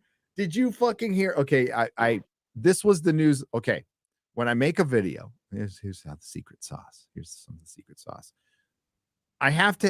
I usually don't do them off of one news article unless it's just like something mind-blowing, right? And like, for example, the Oscars rules was off of one article because it was just I'm like reading it. I even shot this to Chris. I'm like, should I make a video on this? I feel like I should make a video on this. And you're like, dude, make a video on this. But like with Rings of Power, Disney Star Wars, it's like I like to let them accumulate a little bit. I like to like the stupidity like pile up. And we reached a point where we can make another Rings of Power video because in season 2 of Rings of Power, we're going to get young Shelob. What? Young Shelob. Like it's young Shelton. Young Shelob is going to be in the Rings of Power season 2. OneRing.com. Could you go to their Twitter, X-Ray Girl? They put it out yesterday or 2 days ago. They have like a little animated young Shelob, and it's fucking great. I want to show that off. It's the OneRing.com, not .net. Remember when the guy from OneRing.net greeted me at the door at the Cantina Club, Chris? Yeah. Why do you not talk to you? It was so awkward. It was so weird. I'm just smiling at him the whole time. I tried to make it more awkward. I think I did. It bums me out. Like, look, part of my not so secret agenda with the Critics Court show is to get people that don't normally talk to each other to talk to each other and debate. And then also it's like, you're going to be judged based on how well you make your case, make your argument. And I've not seen that, it's like, I think the other guy would have talked to me. Justin for sure would talk to me. Would have talked to me. He's the nicest guy. I've known Justin over a decade in the nerd space. Like, oh no, what is that real? No, but it's fucking funny. Okay. Wait. Like, it looks too cute to be. Oh, well done. TheOneRing.com is great, by the way. Give them a follow on Twitter. Love those guys. They've been just they tear into Amazon's The Rings of Power. They are allies. They are members of the fellowship. That is freaking great. That's going in my video. I like that they use the same text too. as Yes. the Shelton show. Oh my God. No. It's so dumb. It gets so comical. And this show is still in production. Of all the shows that are being shut down right now, it's like, I kind of want to see Stranger Things season 5. I do. Can we trade that for Rings of Power? Oh my God. So, like, guys, everything that was supposed to come out next year, look for it to get pushed back. And Chris, I think you're right. I've heard rumblings that Marvel is using this opportunity to pivot. Yep. And they are not happy behind the scenes. They are completely, their butts are puckered up. So whatever you hear in the access media, that there is a bit of panic going on behind the scenes. And it was because it was such chaos, because it's such chaos at Disney right now. And they're all going to try to blame it on Chapek. They all still are blaming it on Chapek. Bob Iger has been a fucking disaster since he came back. An absolute, utter disaster. And I'm so happy about it. Yeah, tell me one way that Disney has improved since he's returned. It seems like status quo from before when it comes to, there's never even been an admission that, like, hey, we are a company that produces family entertainment. We are to me, all the things that need to be said by a CEO are so obvious. It shocks me how ballless these leaders in these positions are to make what would be a simple statement. We're not on any side. We do not favor either side of the political aisle. We make entertainment for families and family experiences, families of all types. Fine. We're inclusive, and that's what we make it for everyone. So I don't know how this is so difficult of a statement to make. It just seems, I don't know, just logical. And maybe apologize like certain types of, we've made mistakes. We're going to curb those. I don't know what it is. Dude. Yeah. So as far as they're spreading their stuff out. For one, the next movie is the Marvels. Then it's Blade, which is delayed. Then there's Captain America, Black Captain America, Falcon, which I don't know what the status of, to be honest with you, and I don't care. And then an Avengers movie. It's looking pretty grim for them. Then we got June coming up for the rest of Hollywood. June is coming up, and this year was going to be, last year was like a return to the full slate of releases, but it was still like 80% off of it was like 80, 85%. I'm estimating. I could be off a couple of percentage points or more or less. It doesn't matter. But it wasn't as much, not as many films were released in 2022 as 2019. Okay. Prior to COVID. This year, it exceeds the number of 2019. There's a lot of fucking movies coming out. And it seems kind of light now, but June is completely like ridiculous. It's got Transformers, Fast. I'm going to forget one too. It's got Fast and Furious, 3000, whatever the fuck it is. Little Mermaid. Little Mermaid's at the end of May, but it's like that's you might as well call that a June movie, right? Yeah. Like when I release a video on the last day of the month, I consider it a video from the month following. And then Indiana Jones, Fast, Flash, I know and Transformers. So you got something coming out every weekend. Like every weekend. That's big. And that's kind of normal, right? Like studios still fear Marvel for some reason. I wouldn't. I'd start plopping my shit down the next week. Like, imagine how good your movie would sound as like, we took out a Marvel movie in its second week. I mean, it's going to sound good. It's going to sound good. Mission Impossible comes out when? July? Yeah. July. But yeah, like June is going to be nuts, absolutely nuts. That's why which is bad because I'm going to be traveling a lot, so I'm going to be very busy. Very busy. Lots of hotel videos, which quite frankly do better. Fucking hotel videos. But yeah, it's going to be nuts. I wonder what movie will do the best out of all those. If it's Fast, I will laugh my ass off. I will laugh my fucking ass off. I will.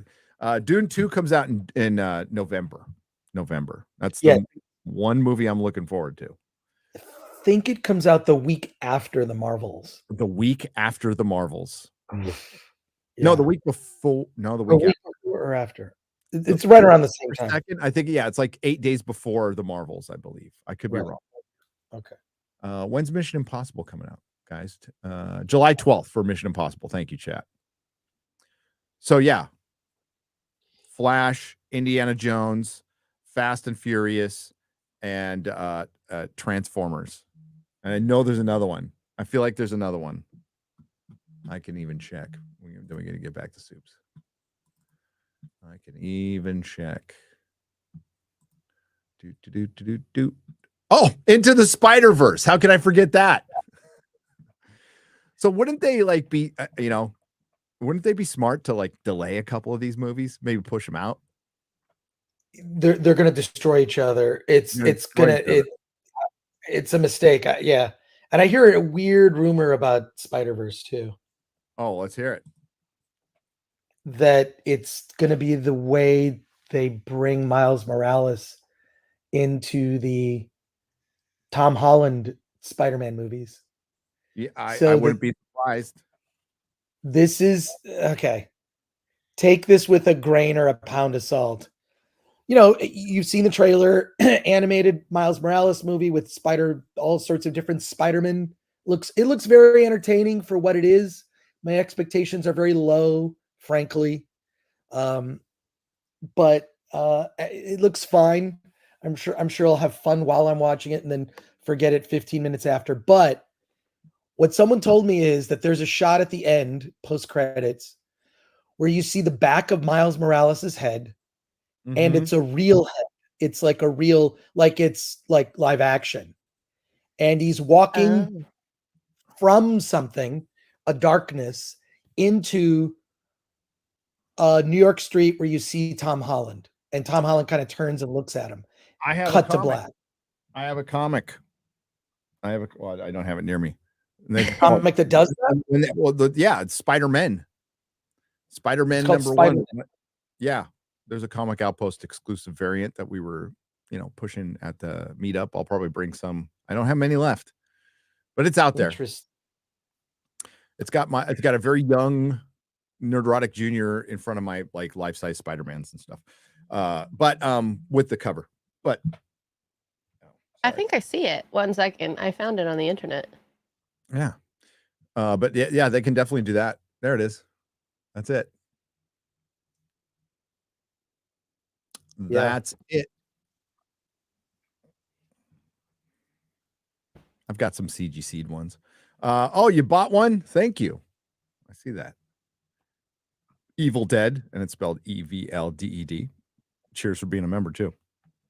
So, wow, that sounds. So Marvel has not struck a deal with Sony yet about Spider-Man. I haven't heard anything about that. Yeah, there was the rumor that they struck a deal, but then they didn't strike a deal. So I don't know where that even stands right now. If I was Sony, I'd just make a Spider-Man movie with Spider-Man villains. You don't need no Marvel. Maybe there is one, and I haven't heard anything. Have you heard anything, chat? Because I heard there was a rumor going around, but it was never made official. It was never made official, and their obligation is over. And Spider-Man 4 isn't even in fucking pre-production right now. I'm sure there's going to be one, but that was a massive hit. You would think they would be moving on that. That's kind of strange. But yeah, I like the first Spider-Verse movie. I thought it was fine for what it was. Just this off to the side thing, that required Peter Parker to be in it, by the way, the real Spider-Man. I'm not loving the animation that I've seen from this at all. So we'll see. We'll see. Neil Horn for $10. Gary, Monday night I watched you explain why you had to defeat Dan Vask. It was a moving speech because I am a man of reason. I've changed my mind. Man bun gayness must not prevail. Go Nerdrotic. Yes, I absolutely agree with that. Hashtag Team Nerdrotic. My vape is nicotine. Okay. I do not partake in, I don't like pot. I don't partake in anything other than my vape. Dan Vask, as I said on that live stream, I'll be quick about this. I won't welch on the belt on the bet, and I will not half-ass it. I will do my best. But I will disappoint you. I'm not a singer. I don't pretend to be a singer. I'm not going to take any lessons or anything like that. But I will, if I lose, which is just not even an option, like I will not welch on the bet. I will not half-ass it. I will do my best. But if I write a song for Dan Vask, we know because he's a professional, he's a top tier singer, he will give it his best. And I will write a song that will heal the world and will prove that man buns are gay. All at the same time. And he can have all the rights. So he can put it on Spotify, make a bunch of money from it. He could donate to charity, do whatever he wants. We can make a charity that is cutting off man buns around the world. We can just like send people out to like either like to donate mud hair. Reason. Well, donate hair to cancer if you will refuse to take off your man bun, but at least reason with the person to stop doing it. Just stop. Okay. We'll call it man bun conversion camp. Is that bad? Oh my God. We're literally grooming you. Oh no. But Dan will sing it beautifully. And I think you would just get more entertainment out of that. That's all. Don't unsub to anybody. Just, sub as much as you want to what you really want to hear. Do you really want to hear me sing a song fucking terribly? Or do you want to hear Dan sing a song that will make you laugh, make you cry, give you all the feels by the end, and call man buns gay? I think I think I have a better case. I do. Jester of Roanoke for $2. I liked it when Gary visited the Razor Fist world. That Razor Fist was awesome. Yes. Oh, when you were gray. When I was gray, you did? Yeah. You were sunglasses too. Yeah. Oh yeah. But he's not all black and white. Like Razor Fist will desaturate, but there'll be a single color in the background, which I like. It's good for the aesthetic, I guess. Huge ass for $2.22. Congratulations to Frank Gore. Yes, congratulations, Frank.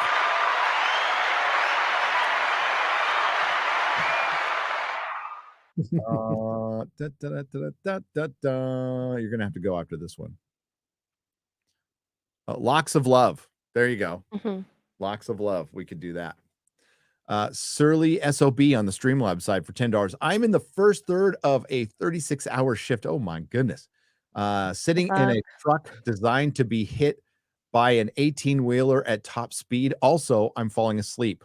Stop being late and help me stay awake, boomer. Furthermore, hail. Okay, wake up. Are you awake now? Why are you in a car designed to be hit? Or truck? That's I need a little more detail on that. Good luck. Good luck. Chris, you got to get the trial. Yeah. Yes, I do have to get to trial. I have to get my judge's robe, have my pre-courtroom meal. I just want to say, first of all, thank you, Gary. I really look forward to just like, I don't know what we're going to talk about on Wednesdays, but I always look forward to it. It's fun to hang out. And X-Ray Girl, she and I should have recorded our 10-minute conversation before you jumped on, because it was Oh, very wow. interesting. Well, we can't record all of it. Yeah, Well, we didn't share the video, but you know. X-Ray Girl was dropping N-words like crazy. I know. Oh, of course. Yeah. She was telling me about all her adventures at the club, which explains Yeah. And we had to make sure, like, we did the arms up test, you know, to make sure we don't demonetize the channel. Oh, yeah. Yeah. Little boob poppage. Yes. I guess you saw a couple of whatevers on the Whatever podcast. Whatevers. Yeah. I couldn't believe it. I saw it live, and now it's like it's gone. But it's Twitter. Twitter remembers. Let's just say Always. that. The Twitter internet forever. Yeah. So, but thank you, everyone. Thank you for the support and kind words about Attack of the Doc. I made it as a fan. I made it for the fans to kind of also not just put in perspective old school G4 and Attack of the Show, but kind of where we are in nerd culture. So all the kind words are just mean so much. So thank you. And thanks, Gary. Just love hanging out. X-Ray Girl is super fun, even more fun. Just X-Ray Girl plus Vegas equals super cool fun. Oh, wow. Super cool. Exactly. So yeah, I'll see you for those that are watching. I'll see you in court in an hour on the Film Threat YouTube channel. And thank you, everyone. Hail to the chat, and hail to those saying Frank Gore. I can't get the. I called Jay, drunk 3PO. I called him Jeff Gore, excuse me, Jeff 3PO, and Jeff 3PO is not caught on, but somehow Frank Gore lives. So whatever, I'll take it. It's fine. Yeah. Well, Jay gets called a lot of things. It's hard to nail it down. Canadian Bear. Yeah. Oh, and he has a lot of alter YouTube names. Yeah, he does. Yeah. True. No, I really like Jay. He's a good soul. So take care, everyone. Have a great rest of the show. I'll see you in court. See you in court. All right. Bye, thanks. Chris. Later. Bye-bye. So long, gay boys. I'm ready for that.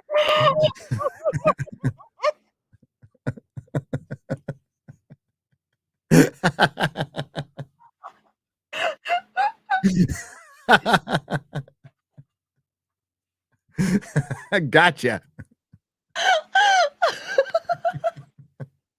Oh my god.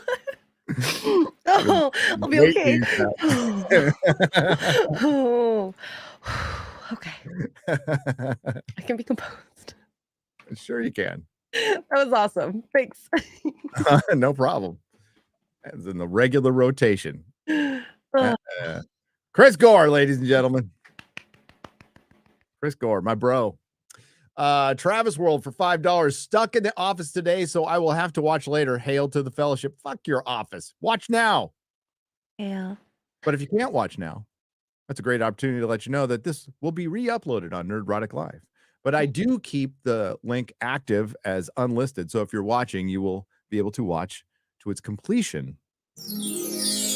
Ooh. Always want to complete a Nooner. You really do. Gravely mistaken for $9.99. The only memorable sequel trilogy quote was Han's, "That's not how the Force works." It's actually a meta quote on Disney Star Wars. It actually is. Well, we've got, from Star Trek Picard, the shitty version, we got sheer fucking hubris and shut the fuck up. Those are pretty good ones that don't belong in Star Trek. Base player 2011 Iffy for $4.99. Some good food for thought. It took Marvel and Disney a decade to build the MCU. They destroyed it in 2 years. It's much easier to destroy than it is to create. I was just watching a Valiant Renegade video a few minutes ago, and they've been good at tracking box office numbers. They're predicting a 70% drop for Guardians of the Galaxy Volume 3. If that happens, and Valiant's very good at that, really good at the numbers. Great channel, good dude. I saw him in his infancy, and he's growing up, and I'm so proud of him. Yeah, he's pretty good with the box office numbers. He is pretty good. He and Ryan Kinnell have been killing it on box office numbers. I break them down when I need to, but I think if it's a 70, oh, thank you, Grizzly, by the way, for $10, and thanks for watching Valiant. Good dude. We'll get him on this show soon. He's been on my member streams and stuff. If it drops 70%, they're fucked. I mean, listen. I said this in my video. I'll say it here. I said it before this. I thought Guardians would do well. I thought this would be a movie that did well. And it wasn't going to change my mind on, I don't think it was going to change anybody's mind on Marvel. We knew this was a holdover, a script that was largely written in 2018. And we knew that James Gunn, whether you like him or not, competent filmmaker, has made movies that people liked in the past. He's also made some duds, but he's made things that people like in the past. So, and Guardians is his wheelhouse. So I think we all thought that this would be good. Now, a lot of people are disappointed by this movie, and that's fair enough. If you watched it, you were disappointed. It didn't blow anything away, but its domestic box office is a referendum on the MCU. And if it drops 70%, holy shit, then Disney Marvel needs to actively shit themselves. They need to like release in their drawers because they are fucked. And there's nothing they can do to save it, because look what they have coming. Look what they have coming. The Marvels, Blade, which Marshall Ali is a great actor. There's no way that movie is going to be even a tenth as good as the original, which is like an all-timer comic book adaptation, superhero adaptation. Like Blade fucking rules. That's a great movie. Blade 2, I make the same argument, but there's no way it's going to be better. Black Falcon Captain America is just going to be a mini new Avengers content, can't call it a movie, that won't be good. The fucking leader is your bad guy. Come on. They're done. They shouldn't have killed Tony Stark. They shouldn't have fucked off Captain America the way they did. And now Thor's not interested. Scarlett Johansson's not coming back. She just said she ain't coming back. She's fucking done. She's done. So they're done. The best move would be to put it in the vault for a decade. Same with Star Wars. Put it in the vault for a decade. Just stop. But they won't do it.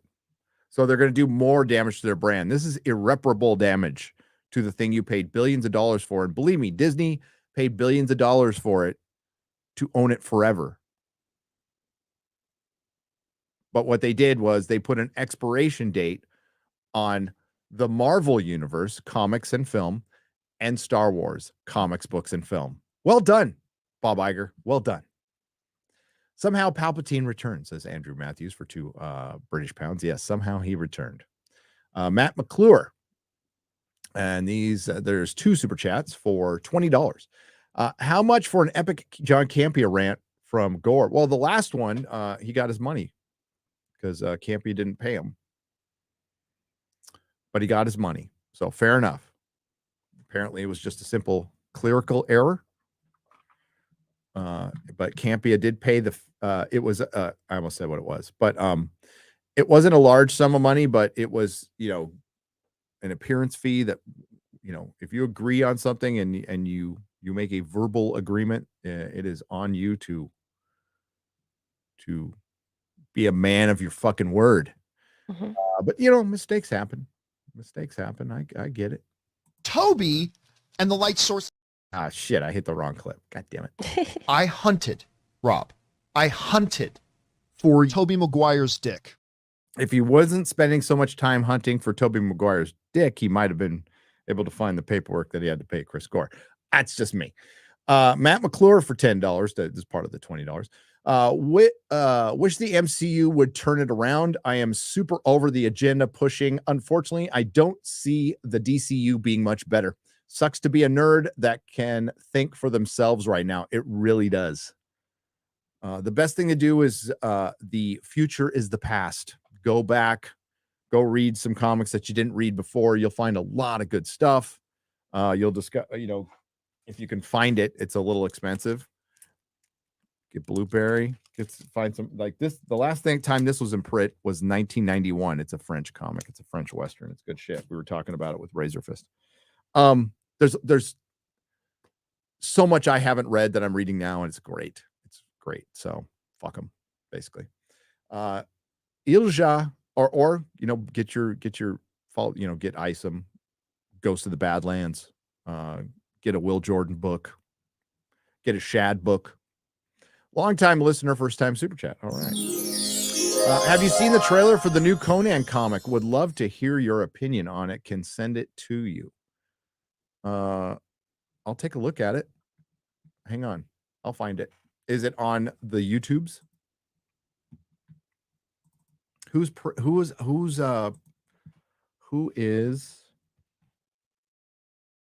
Conan? Who is publishing Conan now?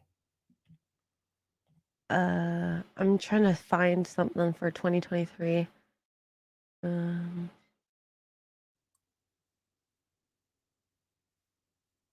That's from July. Oh, available on July 26, 2023. Is that it? There it is. It's from IGN Movie Trailers. Let's take a look. Hang on. Oh, Titan Books. Titan is okay. Titan, they're okay. I'm thinking this is it.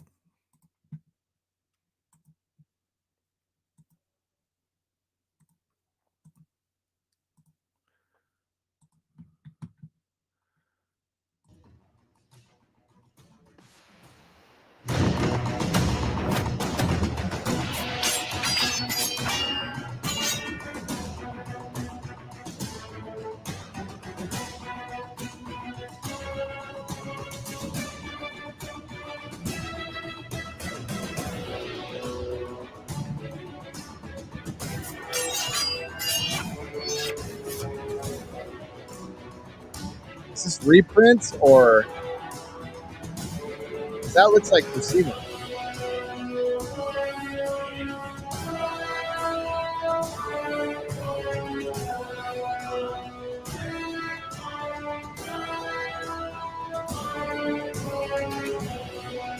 Oh man,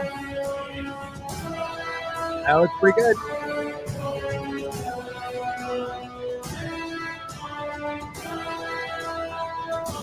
Oh, and they got the old Marvel stuff too. Yeah. Okay. Looks pretty tight. Looks pretty cool. Check it I out. like the art a lot.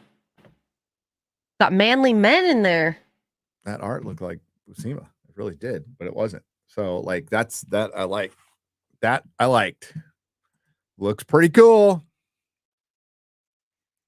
Looks pretty cool. Titan does okay,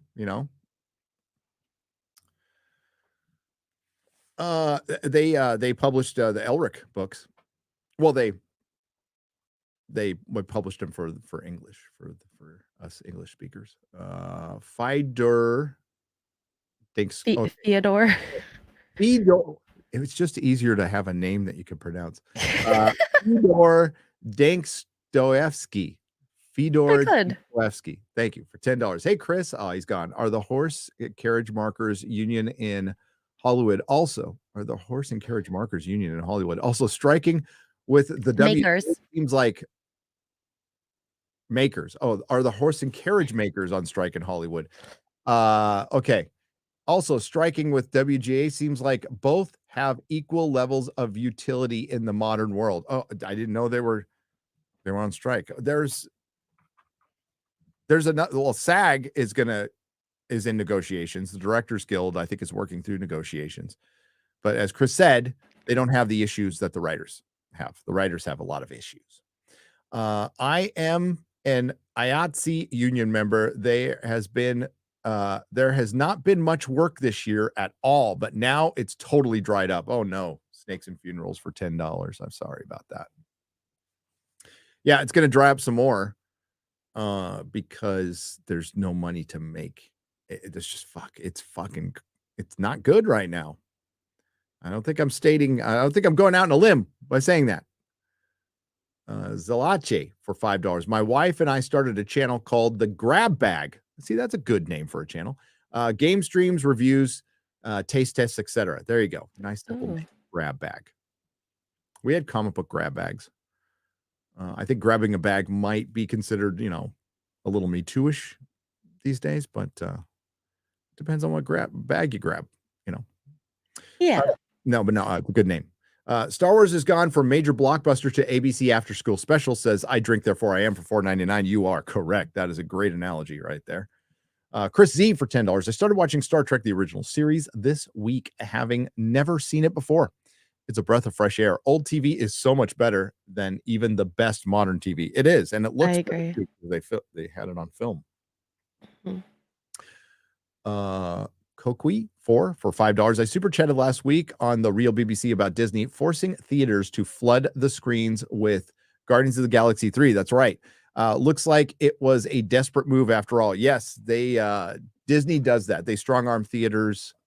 They were even demanding, I think, with Star Wars, like 60% with Rise of Skywalker, and they forced them to hold. The theaters were pissed because there was a time where there was a major controversy between the theaters and Disney about like what Disney was forcing on it with Star Wars. They were not going to be able to do that shit much longer. Cohen Timmermans for $5.99. Gary, would Reacher season 2 suffer from the writer's strike? I don't think so. I think it's like well into production. If so, I'm going to fly over the US and slap every striking writer in the face. I think Terminal List might be affected. Blue Ball Spare for 10 Australian dollars. The Marinese knot, I know how to say that, is what is holding up George. Not the one from the TV show, although that would be more understandable. Yes. Dude, the Marinese knot is pretty solvable. It sounds like, for those A Song of Ice and Fire fans, it just sounds like there's a couple of characters he doesn't want to kill that would be required to die to undo the Marinese knot. You're trying to get Daenerys back to Westeros. And she just became queen. She's lost in the Dothraki Sea. She gets found by some Dothraki who betrayed Khal Drogo originally. It's not like, and then you're going to have her be with them for a long, long time. He needs to just do a little fucking time jump. That's all he needs to do. Or not fuck around with the Dothraki that much.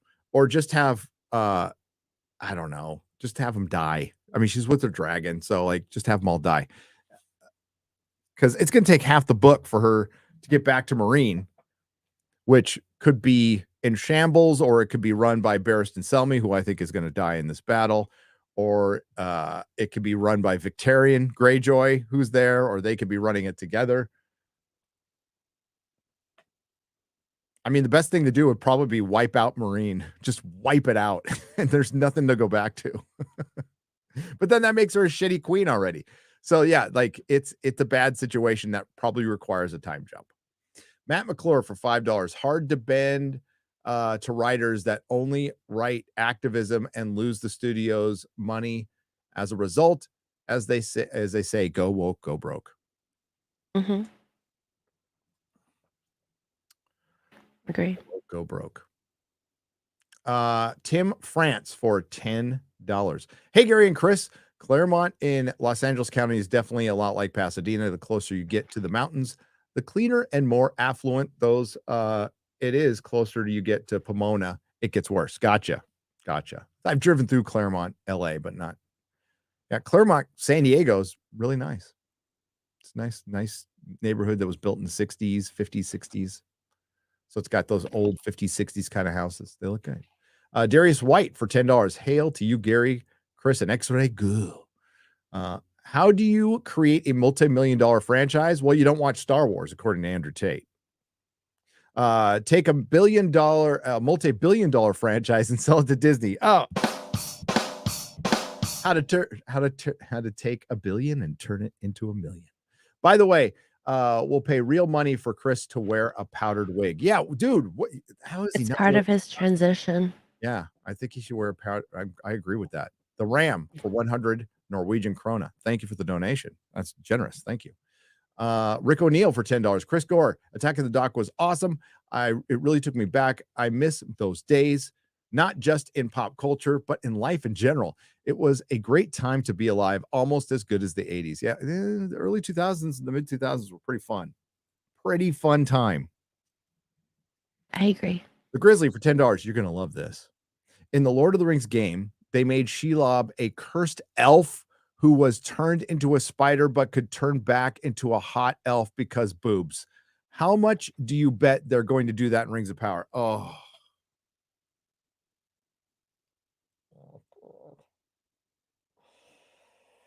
But in Rings of Power, she's not going to even be hot. If they do that. Yeah. Oh, God. I'll get into it in my video. We don't have time here. But yeah, Shelob, that it makes no fucking sense. It's so dumb. They're just like, oh, remember Shelob? It's the sequel trilogy. It's all this shit that like it seems that a couple of studios are over and like Amazon is just entrenched in 2017 right now. That's what they are. I stopped giving Disney any money, movies, games, etc. a few years ago, and I have zero plans to stop it, even if they release some good stuff. There you go. As fads. ASDF. I'm like, what? Thank you. Code E, the naked space hero.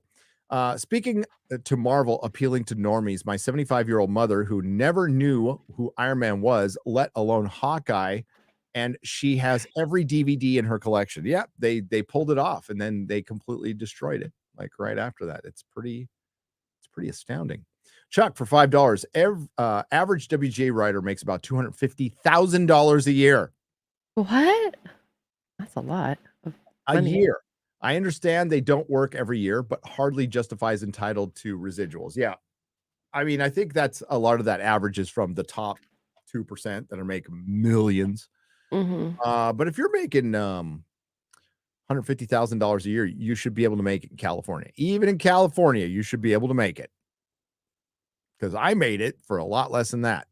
But you live beneath your means and you treat it like teachers used to. That's how the rich stay rich too, though. You have a summer CD, right? And you because you only got paid as a teacher during the school year, so you had to make your summer money last. So they used to have a summer CD. You do something like that. I'm just curious, what do you but I do not take financial advice from me. I was kicked out of 3 high schools. I'm just curious what you do think about Zac Efron playing Superman in Gunn's movie. Nah, I don't think he's right. Superman isn't that posh looking. I feel like he's too pretty. Yeah. You need an alpha, a fucking alpha male that's got a little girth. Like Christopher Reeve is perfect because when he's Superman, he's not like Zac Efron pretty, right? He was still like a little badass. Cavill was perfect. I think they should have just kept Cavill. What's up, Gary? I nearly finished my Daredevil collection, 100 to 231. Awesome. Can't wait until you have the Dallas meetup so we can talk comics. Tearing the Black for $4.99. Yes, we're working on it. As a matter of fact, Ryan, I don't know if Ryan's probably not listening this deep in the stream, but I was supposed to call him right before the stream and then the stream starts. So we're supposed to talk about that. It's in the works. We're trying to get panels worked out. If again, nothing has been worked out yet, not a thing, but we're trying to get panels worked out and then we'll see. And we're working on a place right now. Melissa's working with someone else, we'll just say, to get a place. So we'll let you know. We're gonna do. It's gonna be like a meetup of a lot of the other channels will be there too. So it's not gonna be just my thing. I used to work in Pasadena. The police are militant there. In the LA criminal, if the LA criminals have more power than the police, LAPD is worthless. Says Kirk Wagner for $4.99. Yeah, I walked by a park that didn't have any homeless people in it. I was so shocked. I videoed it. I'm like, this is weird. I am in the greater Los Angeles area, and I have walked by a park with no homeless people. Man of War 665, the neighbor of the beast, on the Streamlab side for $665. Today is not my time for dour contemplation, but one of guarded optimism with the hacks on hiatus. Solomon Kane, Elric, and many others remain unvarnished yet another day. That's right. Solomon Kane, Elric, Conan, still fucking great. Not applicable for $2. George R. Martin is dry and boring. I don't get why he's so popular. He is. It's not for everybody. I'll agree with that. Caffeinated me for $2. Hail, have $2. Thank you. I appreciate it. Ghost Rider for $2. Did someone summon me here? Gary, Chris, Ghost. I said Ghost Rider, but yes, Ghost Rider. Right, Ghost Rider. Interesting piece of trivia that Henry the Rollins Band covers a song called Ghost Rider, which is about Ghost Rider, the superhero, on the Crow soundtrack. Tomby for £5 British. Maybe not a better writer, but certainly better looking than George R. Martin is Chris. There you go. Chris 24M for $5. Name 5 Marvel characters that Henry Cavill could play, hero or villain. Oh boy. Union Jack, Captain Britain, Doctor Doom.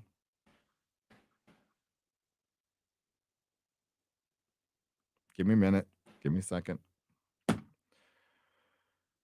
Oh, the Hyperion's got lighter hair. I would stay away from like I'd definitely say Wolverine. I mean, the whole short thing got cut by Hugh Jackman. I think he'd probably make a pretty fucking good Wolverine. And then I'm looking at the list or a I'm list. trying to go off the top of my head. All I have to do is look around. Just look around. Yeah, your whole room. Fucking Cyclops. Oh, yep. Gambit, maybe? No. No. Cyclops. I think he'd be good Cyclops. Cyclops underrated. A lot of people like he was never, he's like Buffy in the Buffy show. Like he's a really necessary character. He's probably arguably the most necessary character, the leader, but he's never anybody's favorite. I freaking love Cyclops.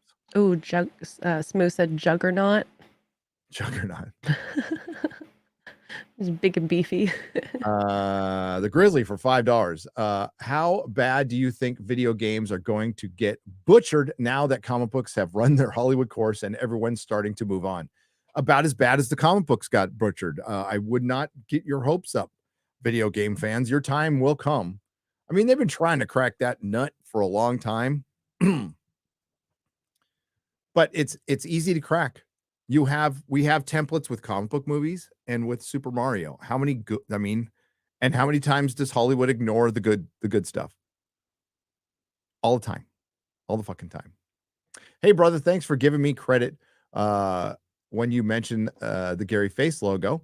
It doesn't go unnoticed. Maybe I'll make one for Chris Gore, aka Adam Warlock. Oh, that'd be awesome. Thanks, Sindek. Sindek created my face logo, by the way. Good dude. Very talented. Thank you. Fan Dad Menace for $4.99. Just want to say hi to my favorite people and hope to meet you here in the UK soon. You will, September. It will be class. Hail Gary, hail Chris, and hail Exodate Girl. Hail Fan Dad. Sindek is back again for $5. Thanks, Sindek. In Guardians 3, I didn't see an explanation of why Gamora was different. The trilogy is broken if it requires the viewer to see other movies to understand. Yeah. There was no recap of her, why she died. And it's another good.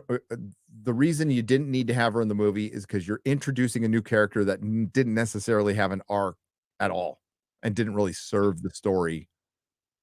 I mean, shit, they kept her on the ship for a lot of it, Sindek, I think, Chris Face would be awesome, especially by you.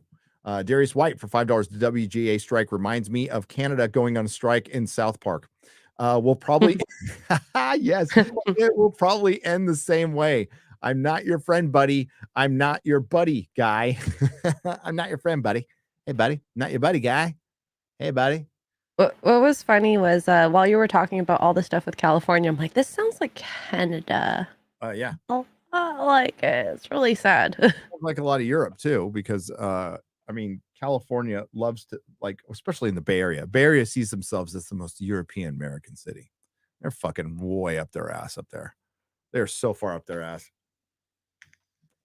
So glad to be gone. Some good people there. And they weren't up their ass, but the leadership and the people with the money and the people who call the shots up their own fucking ass. Like next level.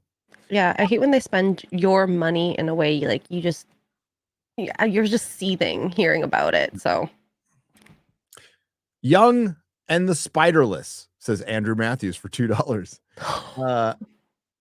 about Shelob, I think. Yep.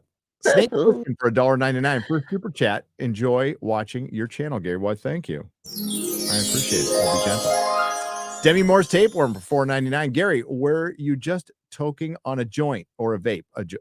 It's blue. I don't toke on joints. Haha, just caught me off guard. That's all. No, I usually don't do it on screen. It's not something I make a habit of. Amparo for $2. Hypnotic with App Flick. Is it good? I haven't seen it. Marty Gray for £5 British. I'm working away from home for the first time. You know what I watched on my first night? Attack of the Doc. Love it, Frank. Bearded Physicist for $5. I want you both to hit 1 million at the same time so we get both songs. That'd be kind of cool. Brahm, I am long ways away. I am. To even talk about it seems a bit silly, but it's for fun. Brahm Bombadil for $5. My bro has worked in film for 20 years, and the first time in 20 years he has seriously considered leaving the industry. Opportunity is almost dead. Yeah. And if you're a white dude, it's really dead. Carnivore Trucker for $5. My fear is that Disney and all these woke companies will go broke and seek government assistance, and will the government sponsored and we'll have government sponsored propaganda. Well, we kind of do. So look at how much government involvement was inside Twitter. So we can assume safely that there's at least that much involved in Google and in Meta. So we can also assume pretty safely that there is some, maybe not to the degrees of Google and Meta and Twitter, because they're not as powerful as these companies, but there's some government involvement in the entertainment companies too. I don't think we're going out on a limb by saying that. I don't think that's conspiratorial. I think it makes a lot of sense. Don't you? I think it makes a lot of fucking sense. So we're already getting government sponsored propaganda. I mean, just look at the fucking news. Jimbo for $2. Hear me out. Young Bruce Campbell as Bizarro. That would be fucking awesome. Awesome. I would de-age him for Bizarro. Samurai Man, deadly with a katana, only needs one slice. Just like Odin, says admin for $7.99. Yeah, Odin.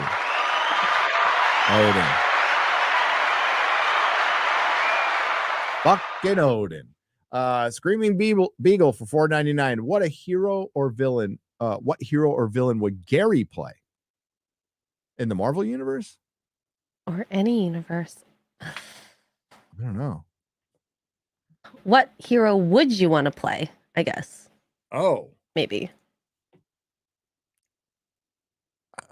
I mean, it'd have to be one that wasn't around. I'd want to be Doctor Doom. That'd be fun. Mm.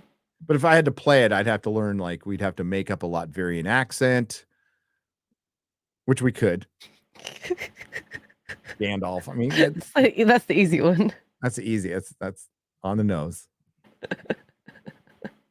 play Doctor Doom. All right, we're gonna wrap it up. That's it for the super chats. Go watch Chris Gore. He starts at about 28 minutes, right?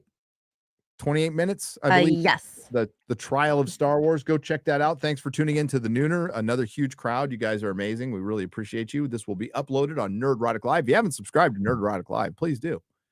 Mm-hmm. That's where we upload most of the live streams, not all. And I do square ups there. We did a square up for last Friday Night Tights up there right now. And Forbidden Frontier. Which has its own Twitter, by the way, that you can follow. You can Fondle? I don't even know what that means. Fondle yeah, fondle the Twitter account. Fondle the Twitter account as much as you want. Often and always. There you go. Which, by the way, next week we have Jimmy Corsetti. Yeah, from Bright Insight. Mhm. Jimmy Corsetti from Bright Insight will be joining us on the Forbidden Frontier, our first guest, our Yep. very first guest. I'm very excited about this. So tune in 5:30 p.m. Central on Nerdrotic Live. I'll also share it in the comment section below. That show is every Sunday, 5:30. It's going to get a lot of stuff at the beginning of June. I will be at Contact in the Desert with Mrs. Nerdrotic and Quarterback Garrett. That's going to be tons of fun. Oh my God, we're going to be next Cosmic Summit. I'm going to see if I can really do this job in June. We're going to see if I'm really up for this job because You're going to be so tired. Because I will be traveling every single weekend. I will be going out of town every single weekend. So I'm not going to make a habit of that shit. And then we got Comic-Con after that. I'm going to Wisconsin, Comic-Con. Then we get a month. Then we get like 3 weeks break. Then we're going to freaking the UK. That is coming up.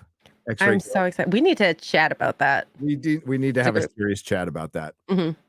We have a lot. Yeah.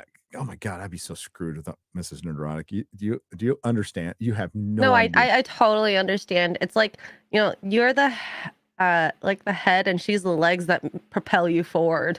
Yeah. Without her, would you be able to do all this? I don't know. Not a chance. Not a chance in hell. It's a great thing she totally lost her career and her job because of California lockdown so she can help me. Kind of worked out great for me. No, I'm just kidding. It's fucking terrible. It's awful. Yes, I'm going to Anime Matsuri, but that's easy. That's like a 2.5 hour drive from my house. Dallas isn't so bad either. It's like a 5 hour drive, but it's not so bad. It's not like going to an airport, getting on a fucking plane, flying. And San Antonio doesn't fly straight to anywhere, so we just drive to Austin most of the time. Oh, and then park there to go. Okay. Yeah, fly to Austin. So yeah, it's gonna be. But thank you very much. We'll be back. We have Jay Longbone is on. Jay Longbone this Friday. Jay I love Jay Longbone so much. She is one of my favorite people on the internet. She's one of the funniest people on the internet. She makes absolutely banger videos. So go check out Jay Longbone. She will join us this Friday. And I will be eating Vegemite. Ooh. So if you want to tune in for anything, tune in for that. I had to, I wasn't sure if any store sold it, so I ordered it off Amazon and arrived today. Gonna go pick it up. Right after this, and I ain't gonna just eat like a little piece, like a whole big spoon. I'll have Shad there to walk me through the process. I'll have a cracker, and he's gonna show me how to put it on, and I'll eat 4. I'll eat 4 crackers with Vegemite. 4, okay. Okay. And if I like it, I'll eat more. If I end up liking it, maybe I will. Maybe he'll order more jars. It'll be his new diet. I can't say much more than that. I'm going to say that I might not be alone in my misery. So you want to tune in to Friday Night Tight because we felt like we owed you a little more after the obvious disappointment of Odin. He took his medicine. He ate his pizza. That's right. I think we maybe set the expectations too high or something like that, but we'll make up for that because if you can even get a chuckle out of our suffering, that's what we're here for. So I will suffer for your amusement. I will. I will do it. We owe you that much. So thanks for watching, everyone. Again, thanks to the Modrotics. Thanks to everyone who left super chat and donation. You help keep the lights on. Thank you, X-Ray Girl. You did a great job. Thank you. Thanks to Chris Gore. Go check him out. Tell him we sent you, and we will see you next time. Ciao, Bella. Bye.